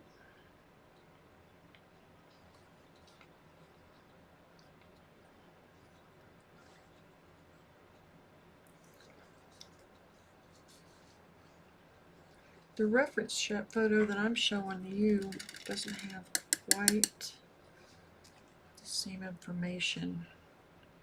It doesn't have this down here. And that's bugging me. I thought this would be appropriate for Halloween. Something a little different. It might be might be too much for a lot of people any other day of the year.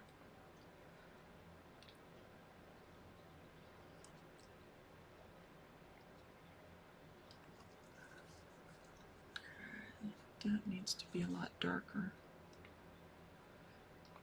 This in here.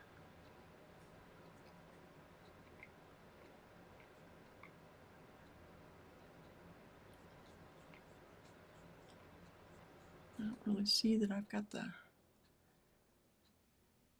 hairline marked right.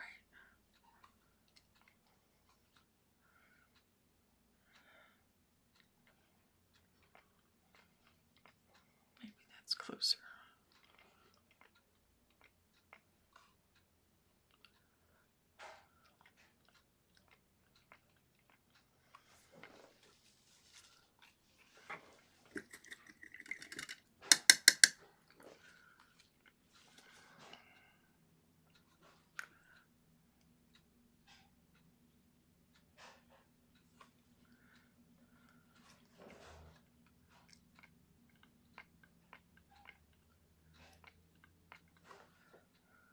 I love his use of a limited palette. I know I've already said that, but I really do. Kind of reminds me of the Zorn palette, as it is, essentially.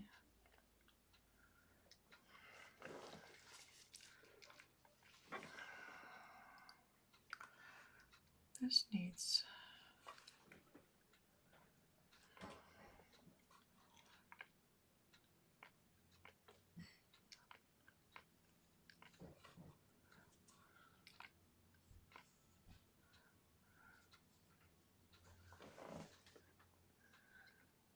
It's a little closer.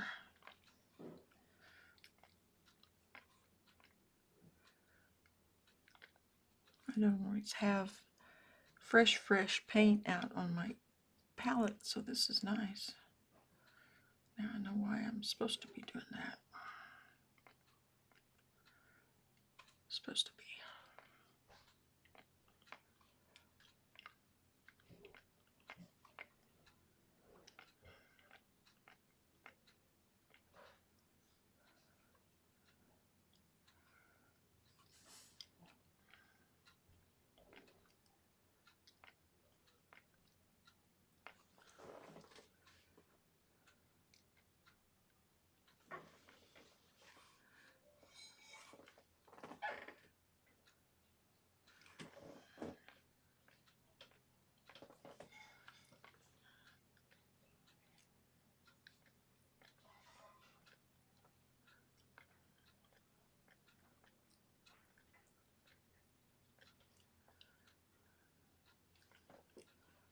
Get some of this darker in there. Make it more contrasty.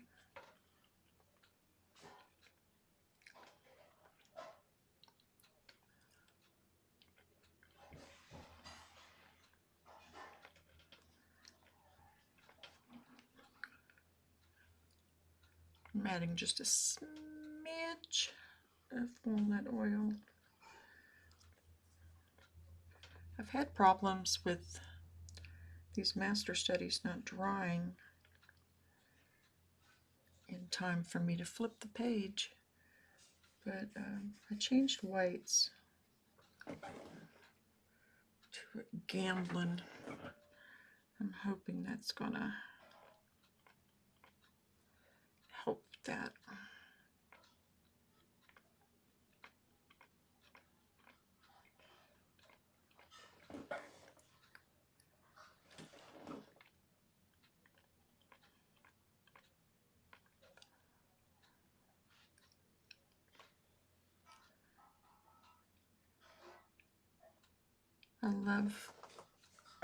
I love that his marks are so expressive.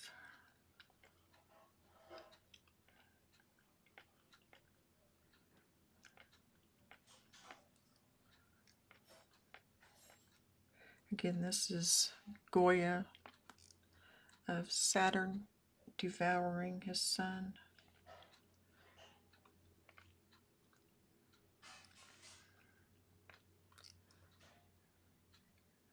He did this later in life.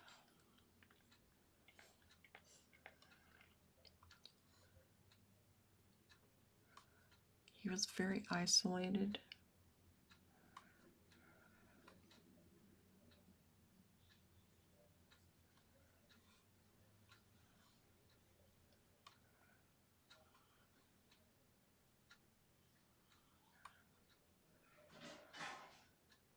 Particularly in his later years.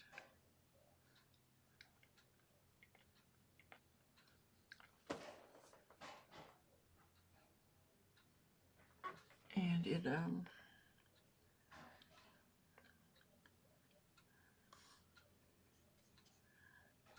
don't know, it's just interesting.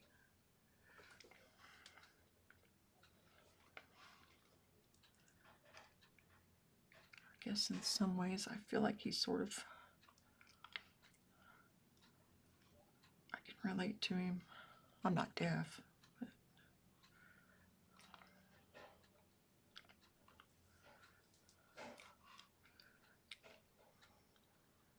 that is that.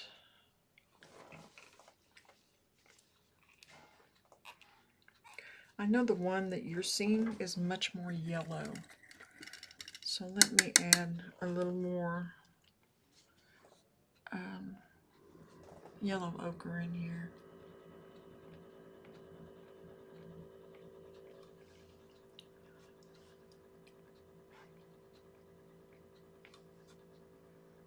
No, that's still not gonna,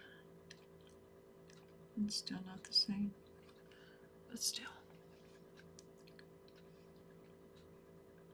I'll warm it up a little bit.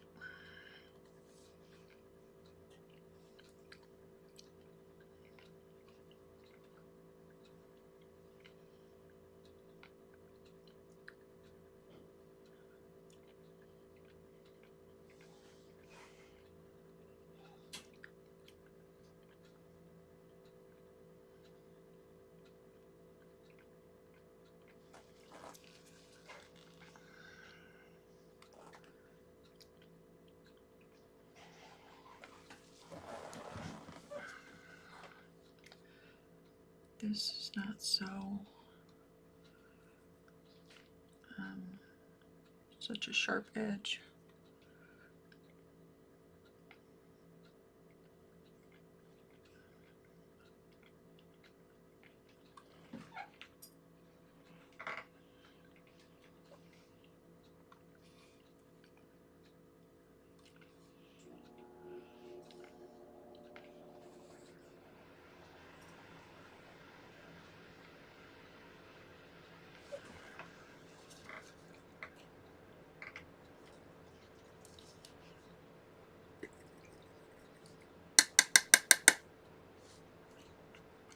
Right at 2 hours. I think I'm going to add a little cad red in here, just to make it look a little bloodier.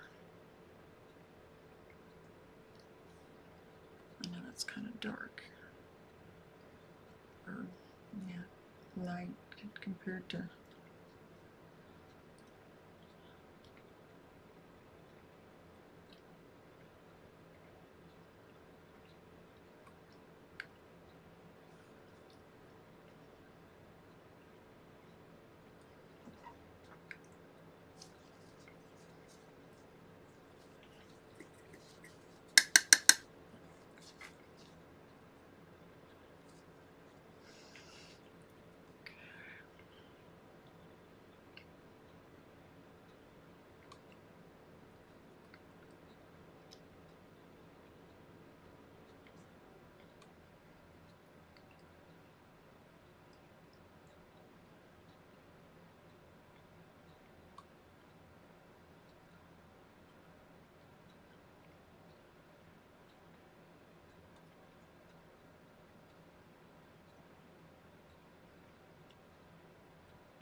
I don't think people are as familiar with him as I thought they were.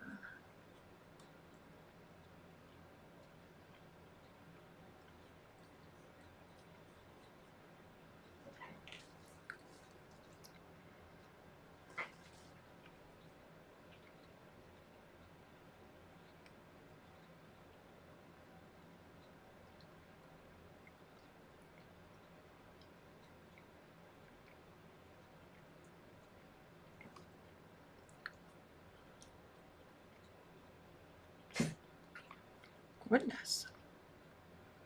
Poncho's back there.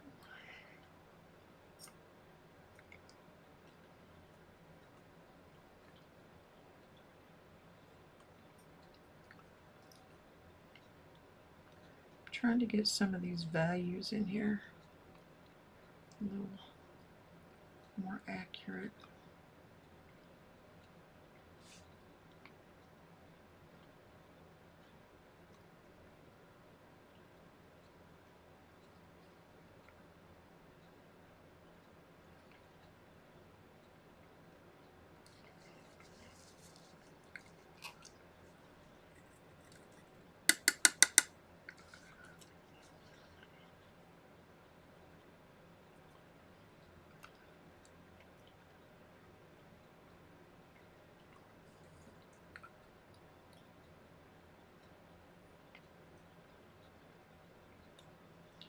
I'm adding just a smidge of light in there.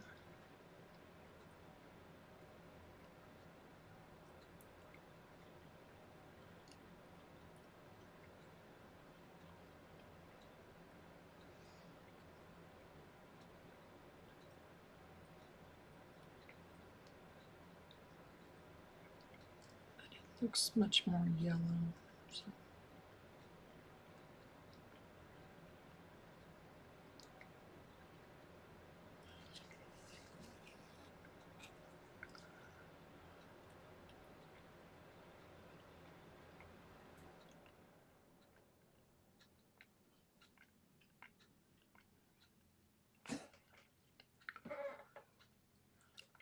Sorry about Poncho in the background.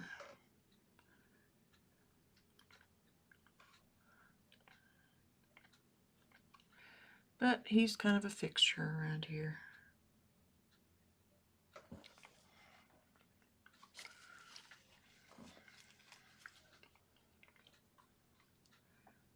This needs to go in a little.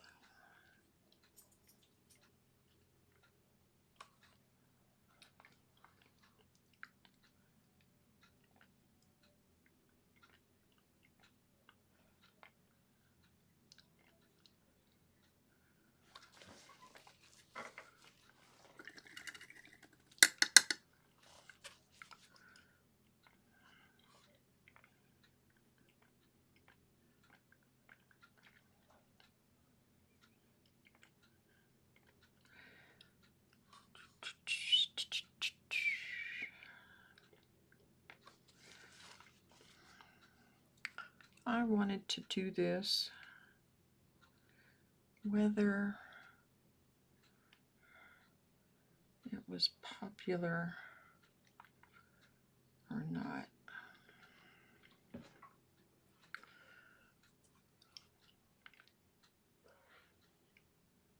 So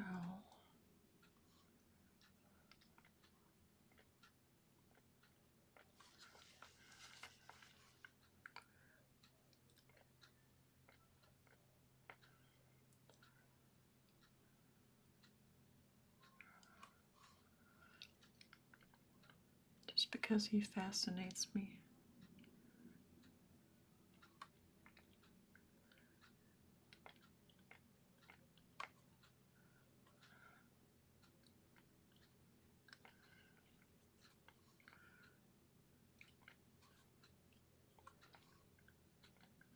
Ooh, that dark. That's too dark.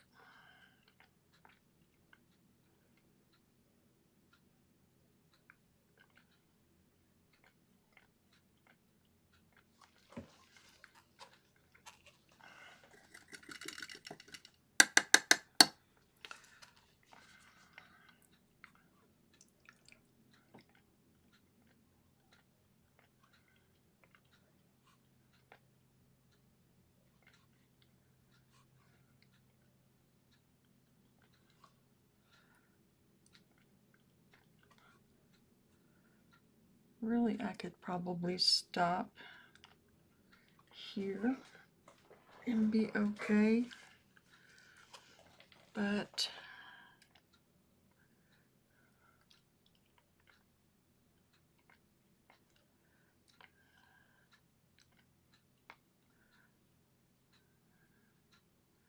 I want to take it a little further.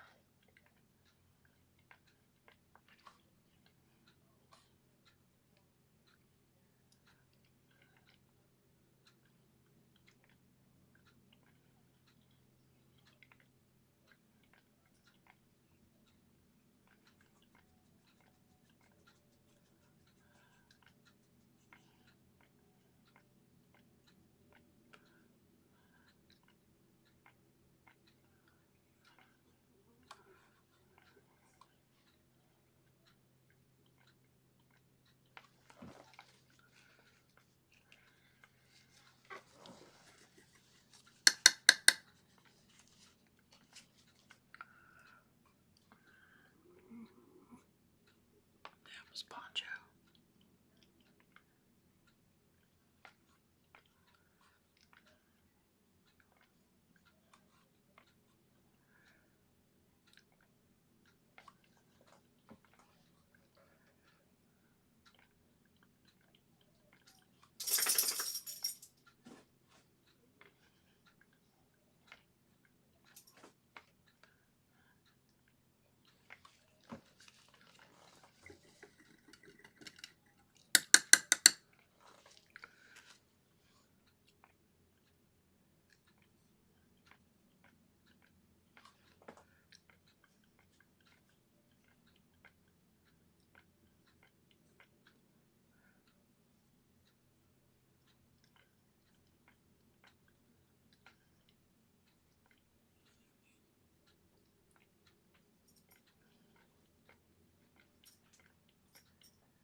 I need to either take a break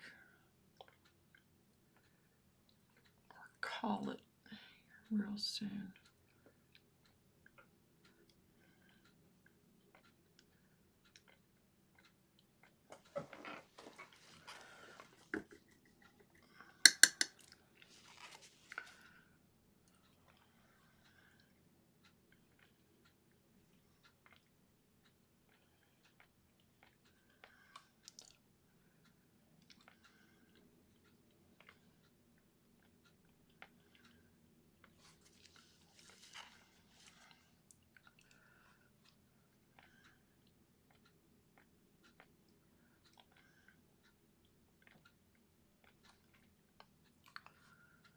Or my back is going to be yelling at me.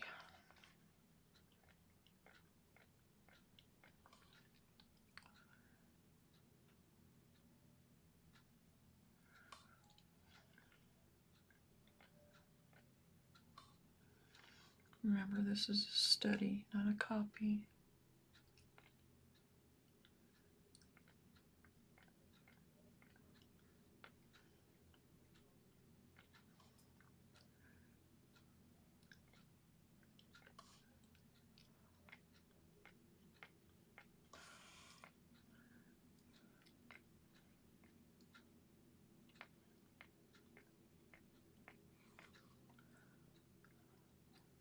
That's more of a reminder for myself than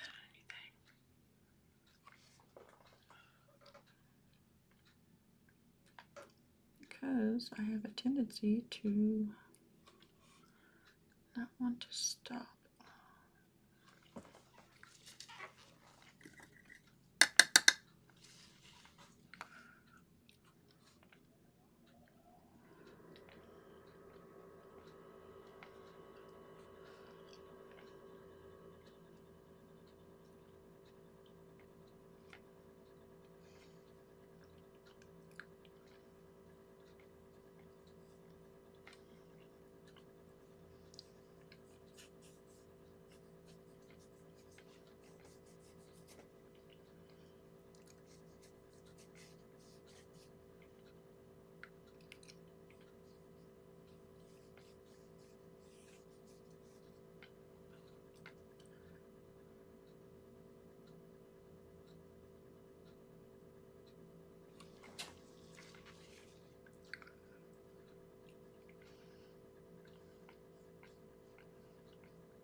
this in here.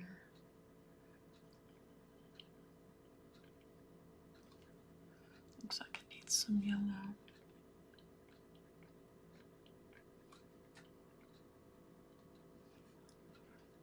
Yellow ochre, that is.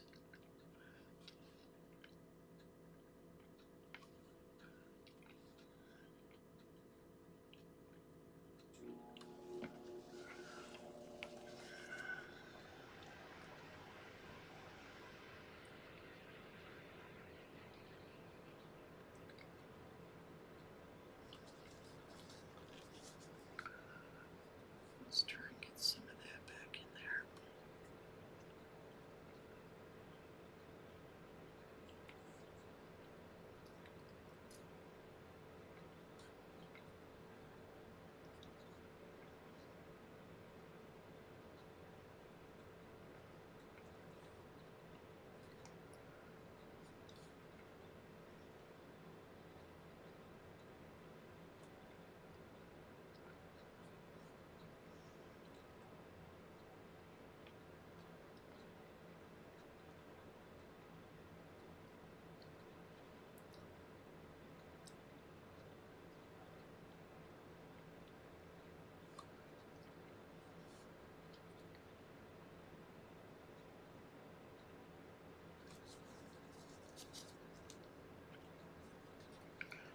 I don't have this all dark enough.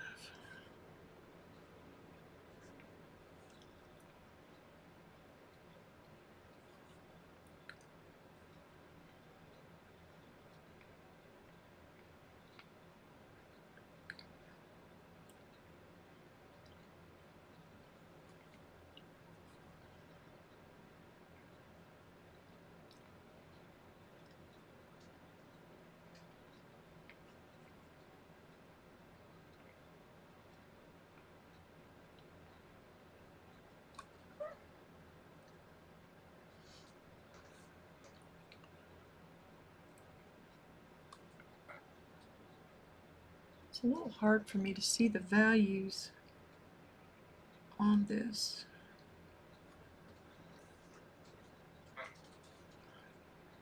Compared to what's on camera. So it's nice to have that to work by too. Let's see.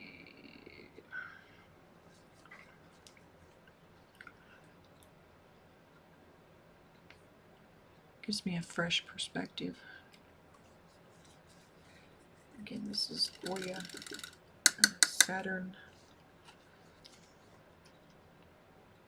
Saturn devouring his sun.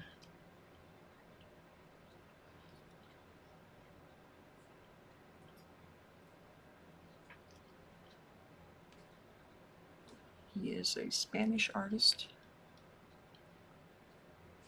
and he was around during the Spanish Inquisition.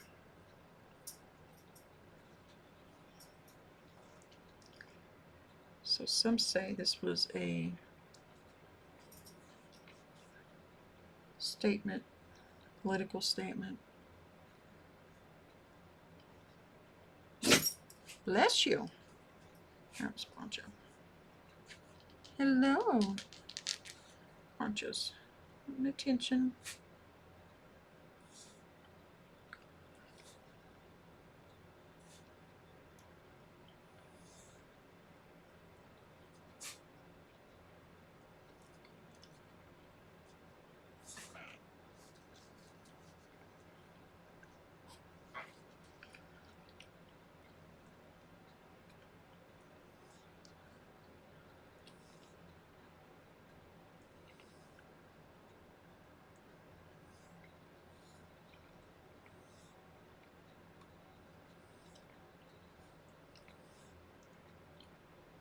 I'm just making sure my blacks are black and not just a gray.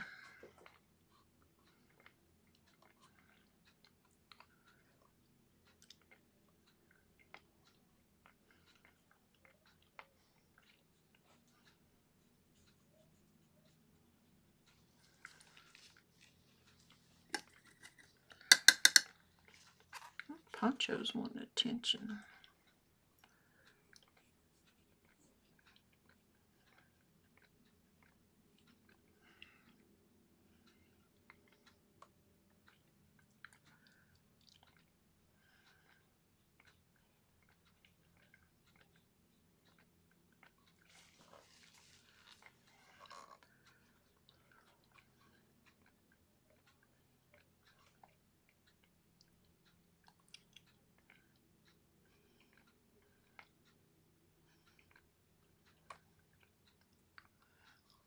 Again, I'm just trying to make sure my blacks are actually black on here.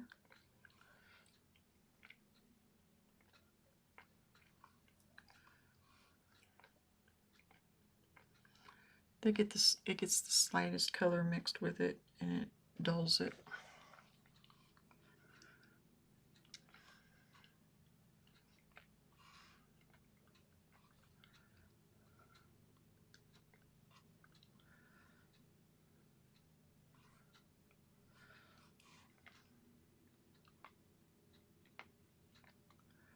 This is one of those that I'm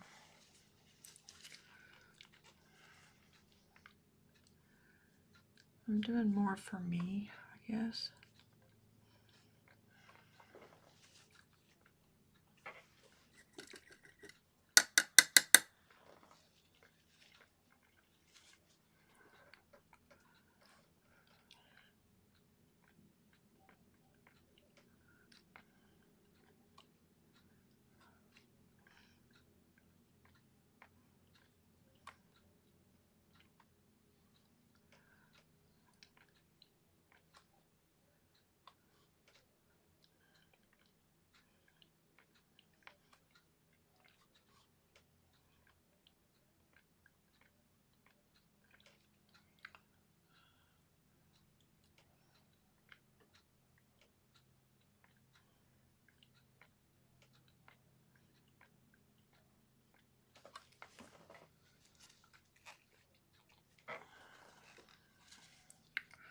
Let's see, what else does it need?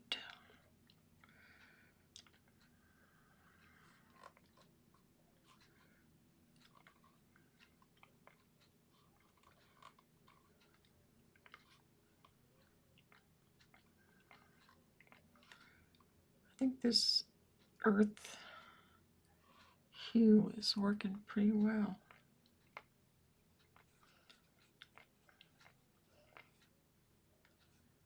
In place of Venetian Red.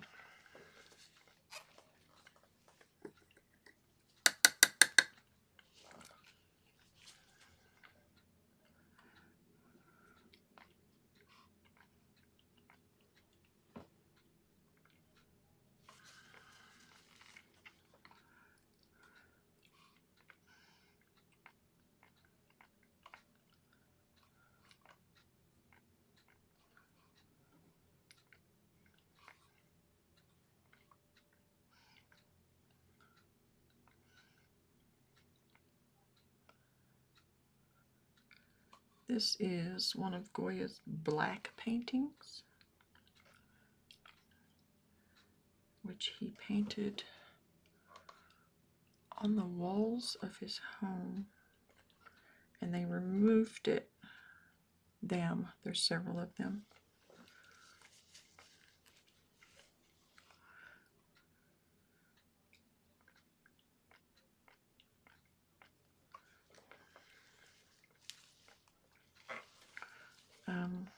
And put them on canvas. They were not meant to be seen by the public, or they weren't intended to be.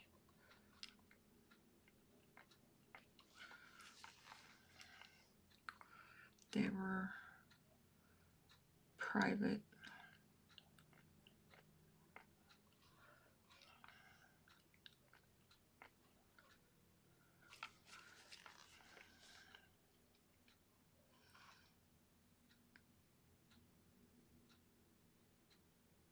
As I said, on the walls of his home.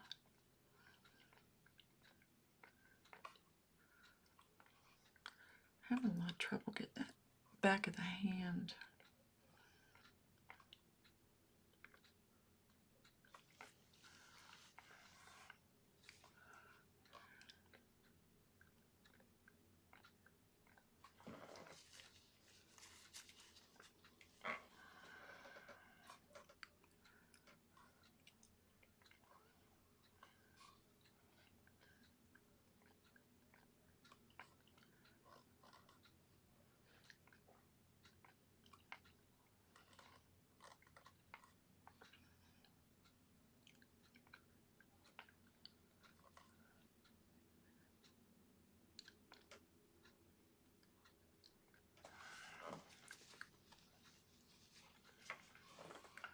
I don't think I have the values correct.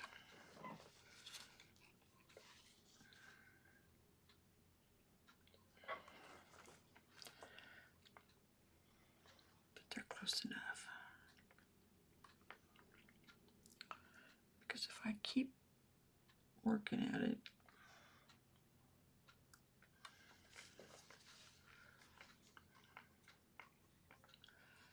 it's going to lose its looseness, which he was all about on these.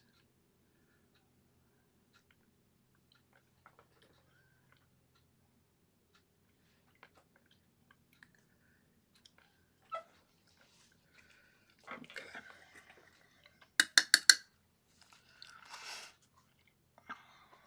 I am in my brain. I'm just finishing it up.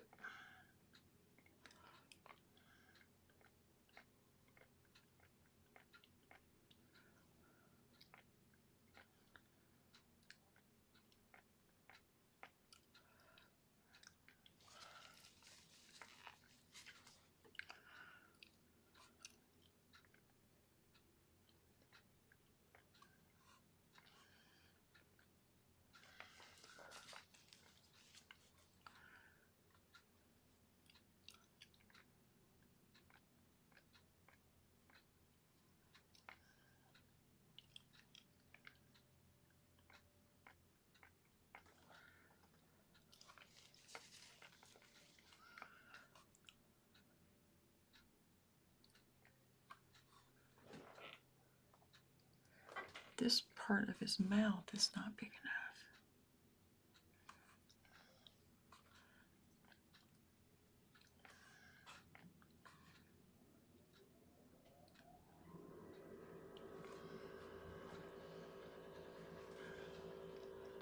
Little more.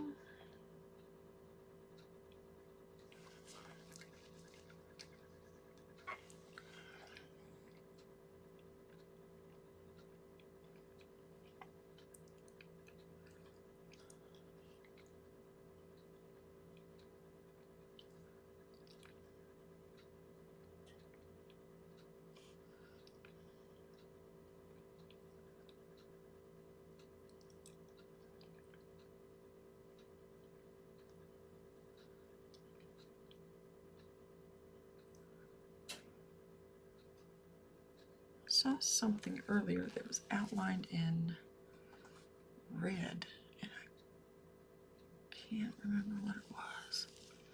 Oh, right there.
This is one of those areas where it's black on mine, but more of a gray on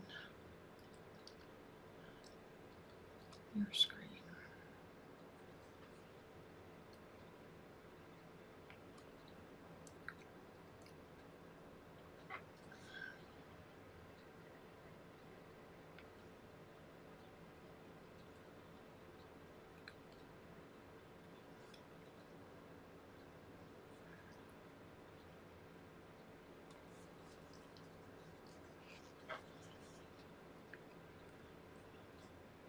I could drive myself crazy doing these.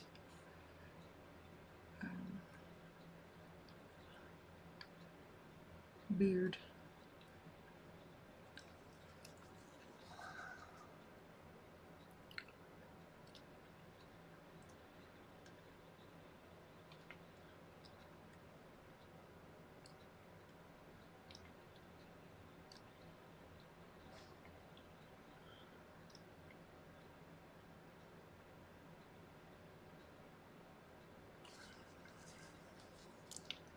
Let me put that back.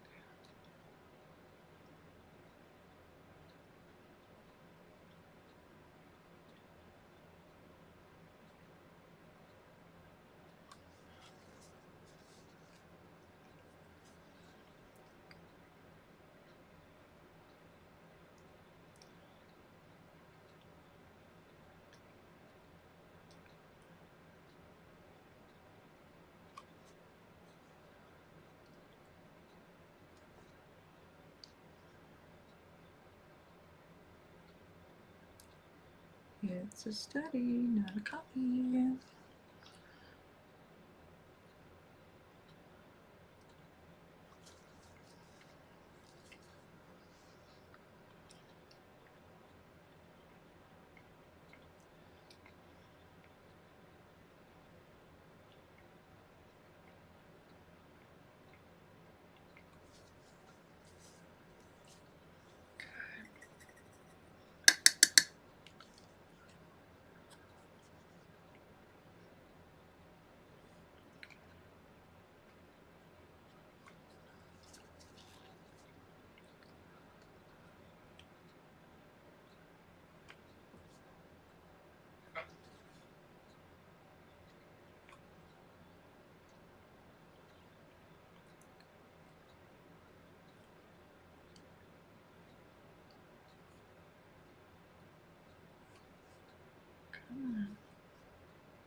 Now I'm dealing with my highlights.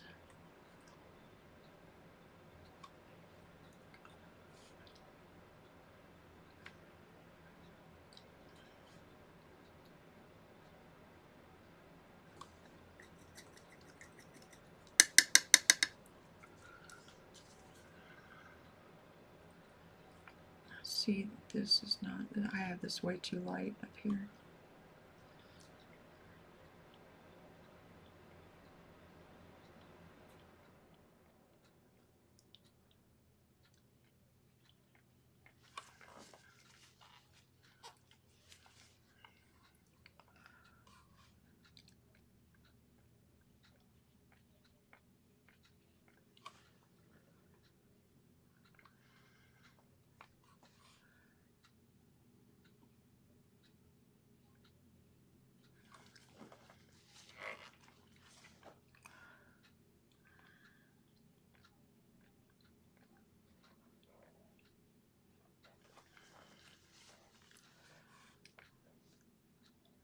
This is too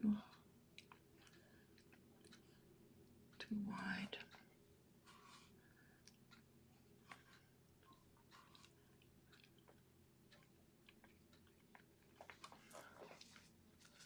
That's better.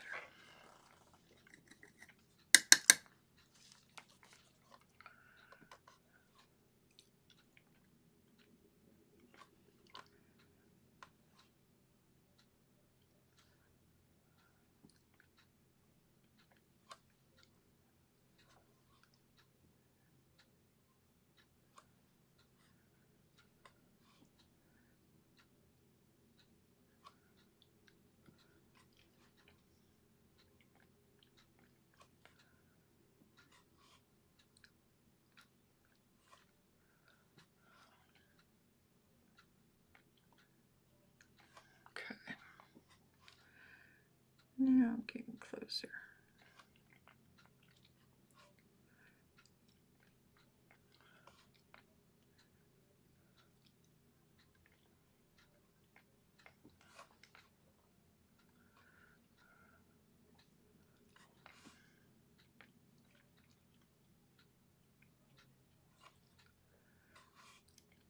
It's a study, not a copy.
This black, it's easily grayed down, so I'm just gonna go back into some of these areas before I call it. It's a study, not a copy.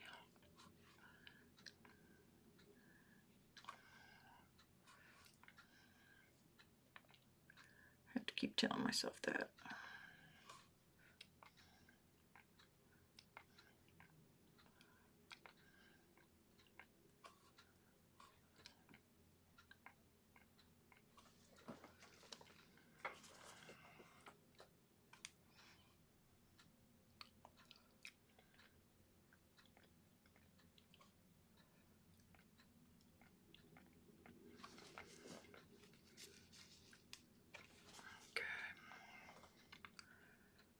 I think I'm getting down to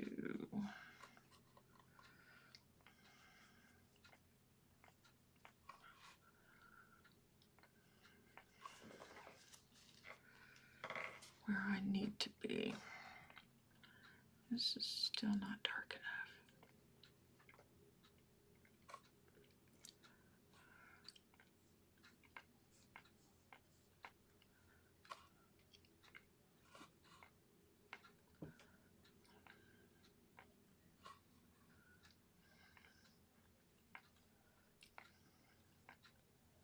Takes very little for that black to get grayed.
I don't like how that's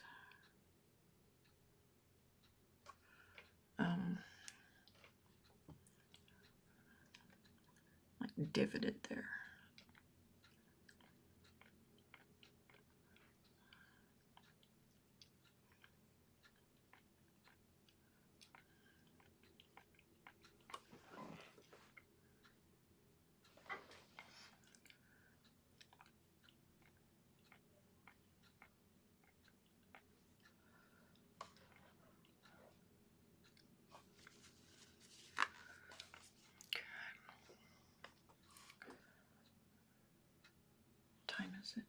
Oh, okay. 3 o'clock, I'm going to quit.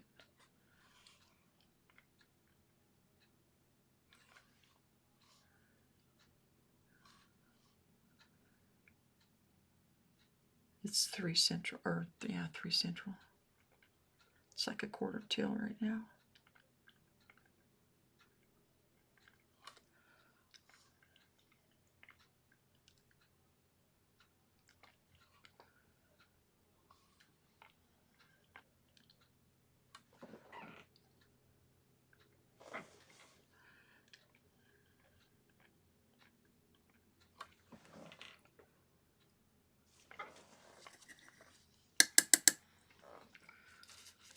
Oh my, I didn't notice that.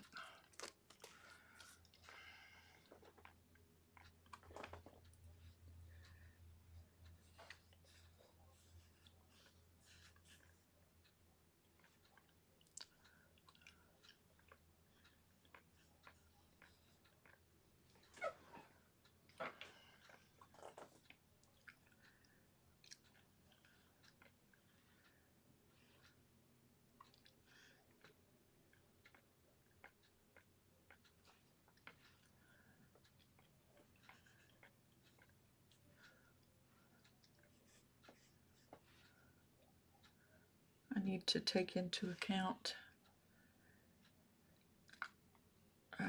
taking the tape off and all too.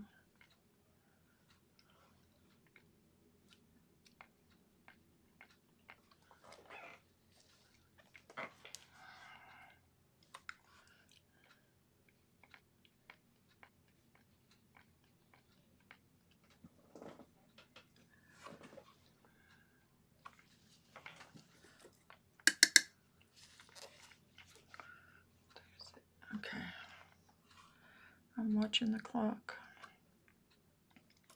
You can probably hear it.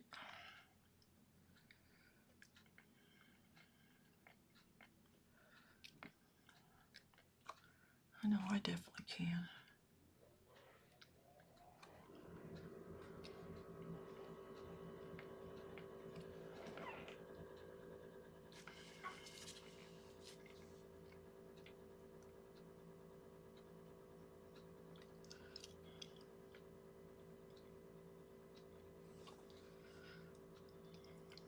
What was I getting ready to do? Oh, this yellow in here. Yellow ochre.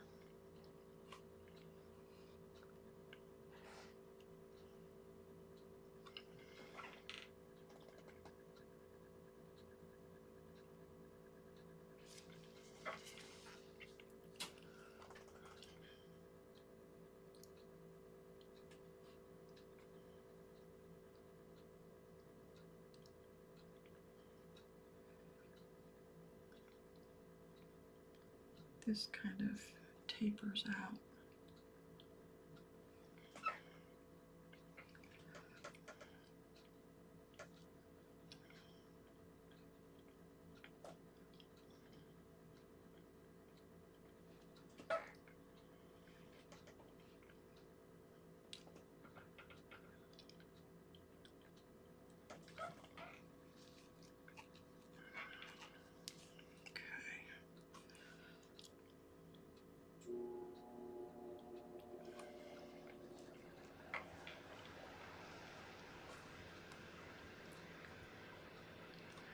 Did not get his forehead small enough, so I'm going to fix that before I...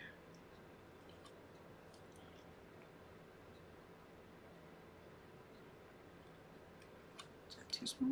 Nope.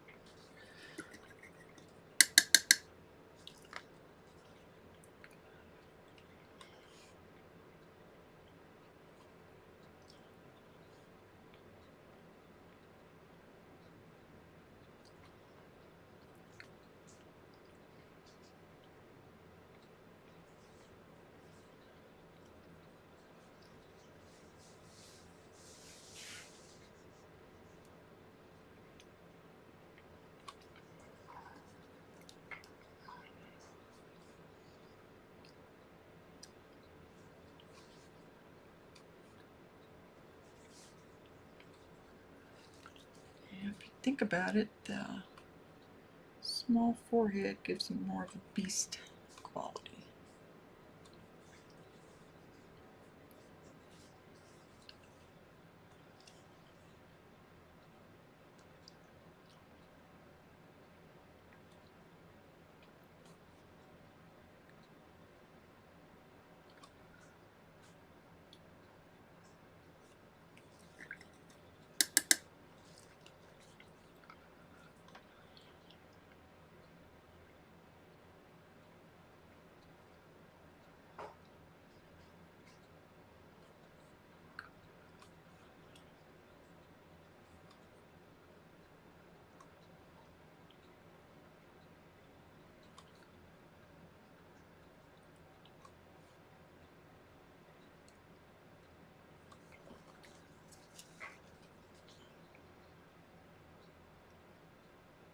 Just trying to soften some of that edge. This is still not dark enough.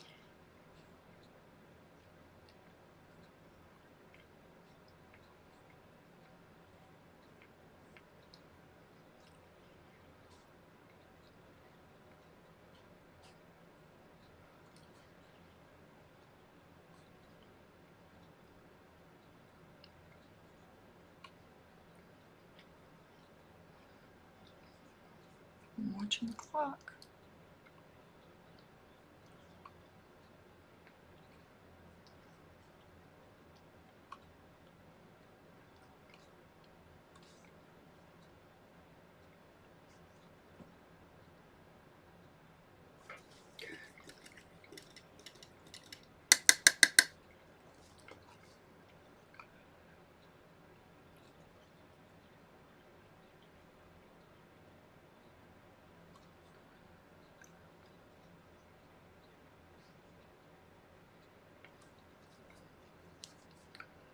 I really like painting this figure.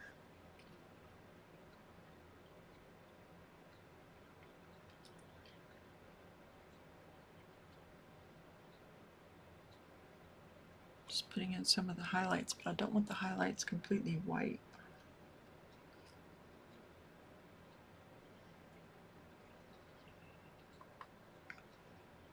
Because, well, they're not.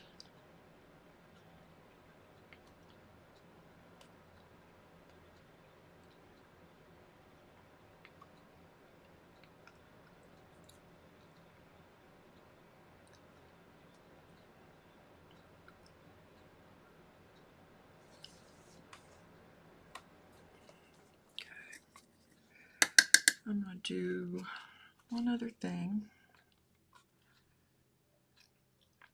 This is a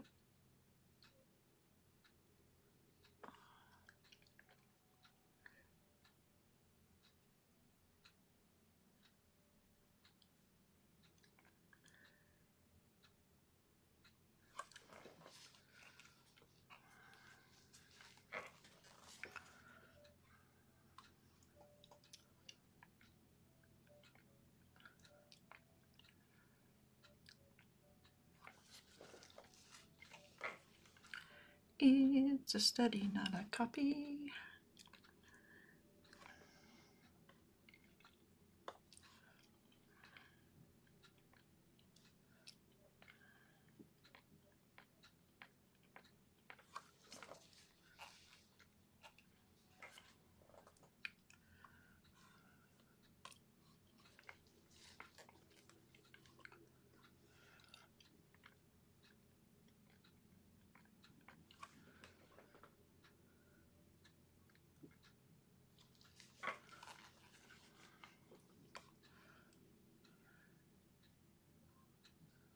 Oops, I did that wrong.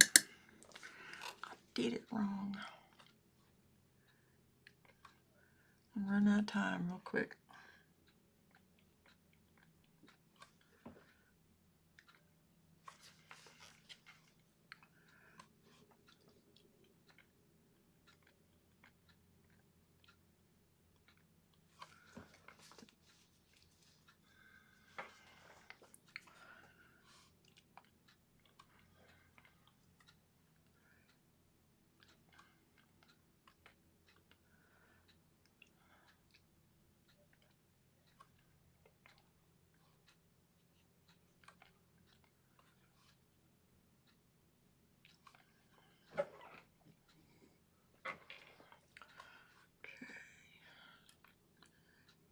here.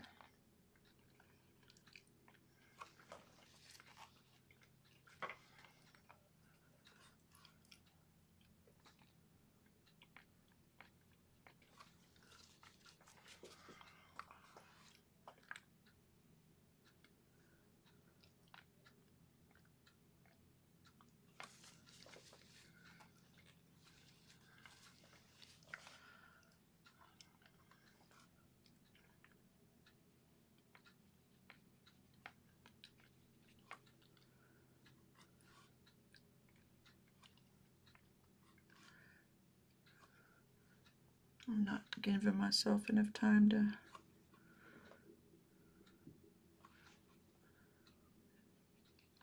pull off the tape at all. So, okay.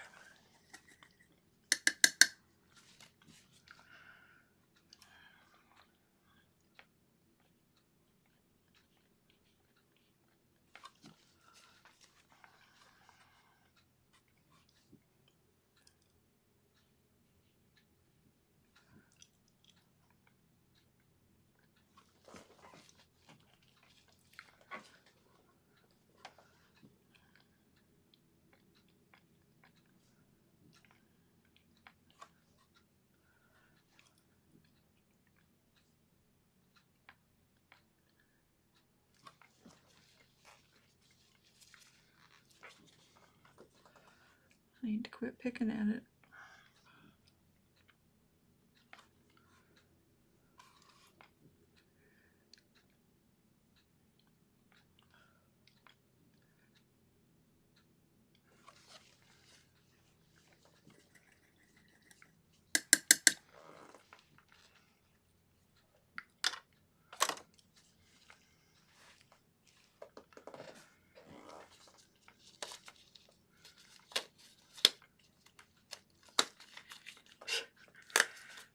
I've been using this glove for a while, so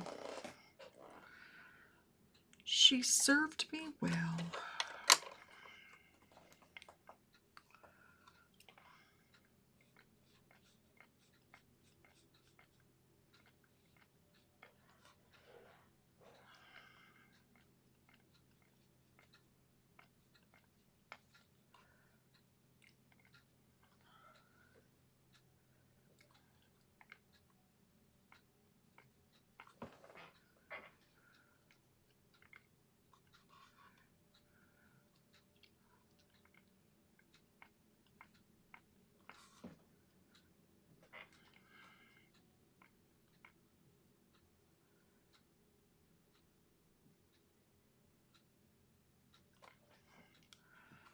Having trouble with that dang hand.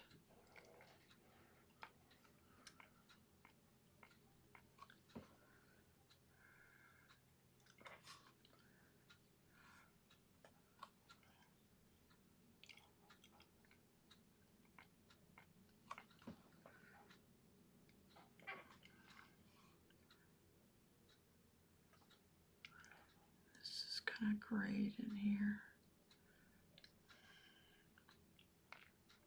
It's not a definitive line.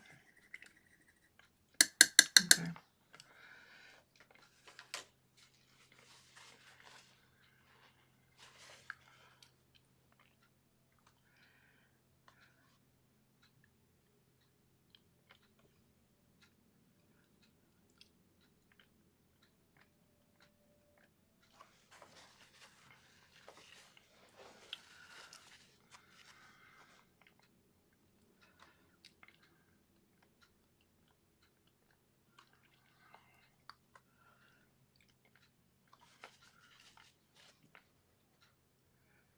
I think I just picked up my paper towel backwards.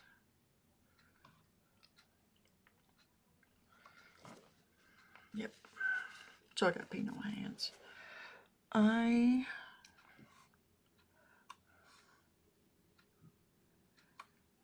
am just putting in,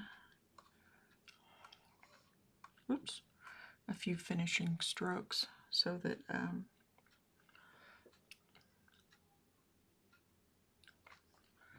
I can feel confident walking away from it.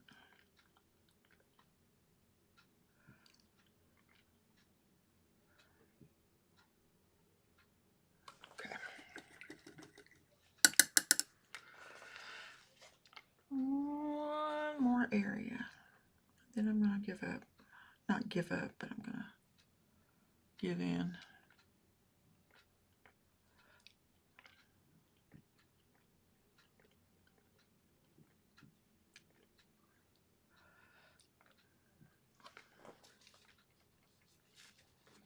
Okay.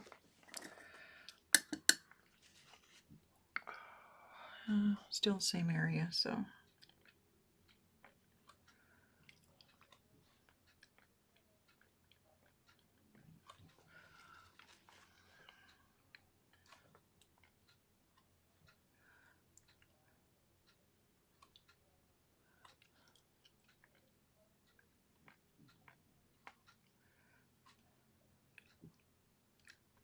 Okay.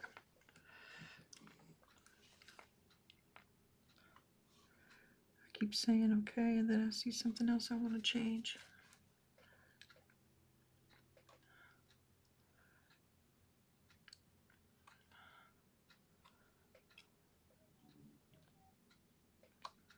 Love these fleshy tones on here.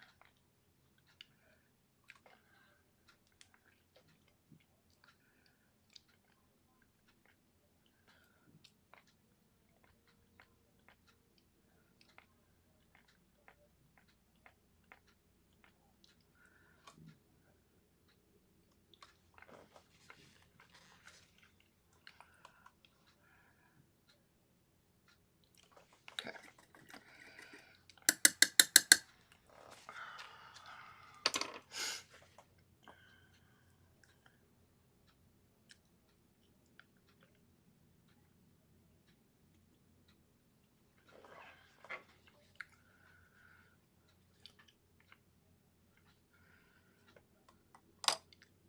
Oops. Put my paintbrush in the wrong spot.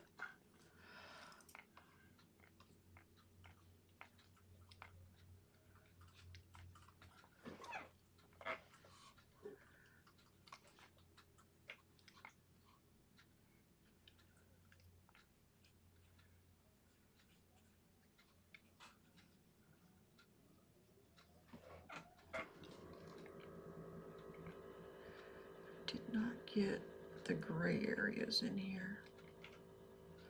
So let me do that.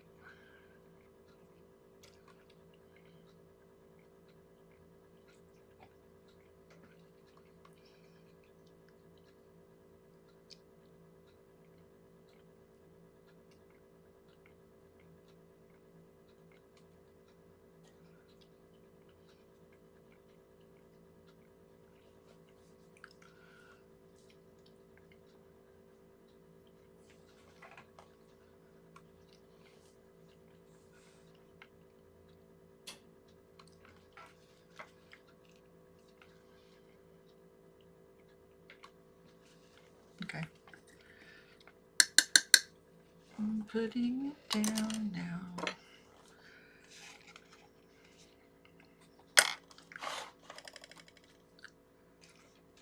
This is always the fun part.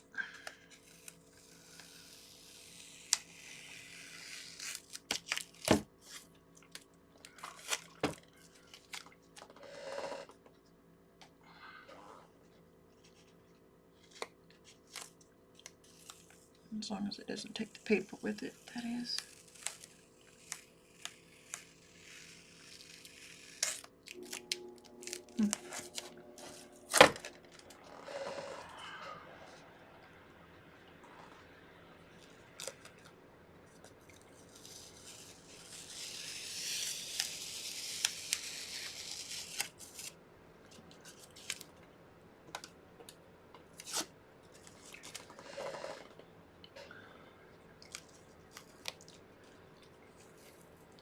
Oops.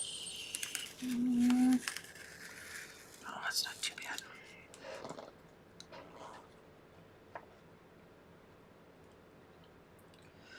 Okay.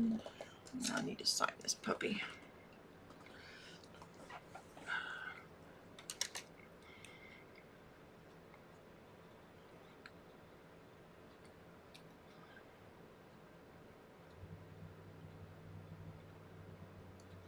I know, I know.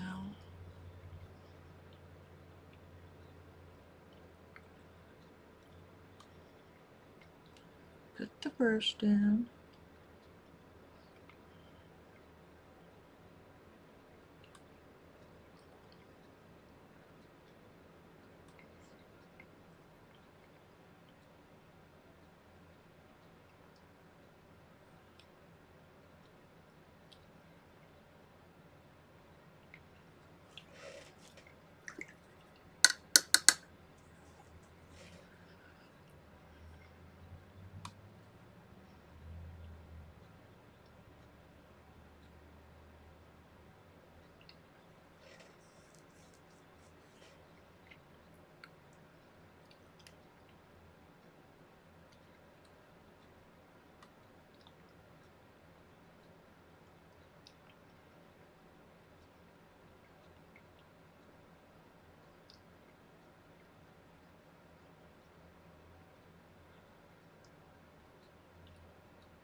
Here comes the sun. Do, do, do, do.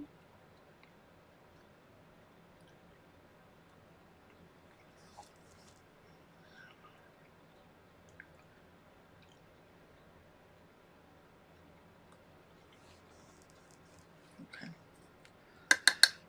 Okay, walk away, walk away. Okay. Let's see.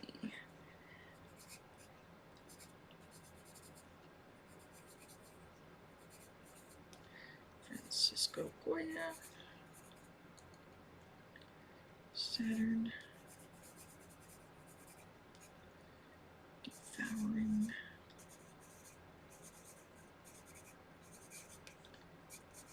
His son.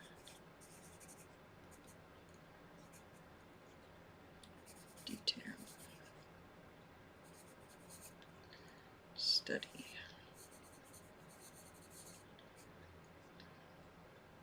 I actually started to ask what today was.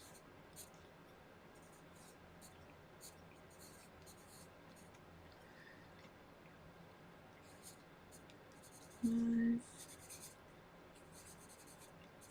demo YouTube.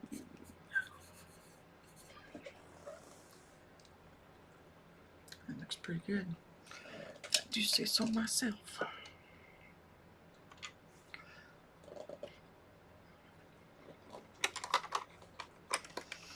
Okay, so there we have it. Saturn Devouring His Son. Alright, I will catch y'all next time. I don't know what I'm going to do for the regular Master Study Monday, so stay tuned and I'll see what I can do. Alright, bye y'all. Take care.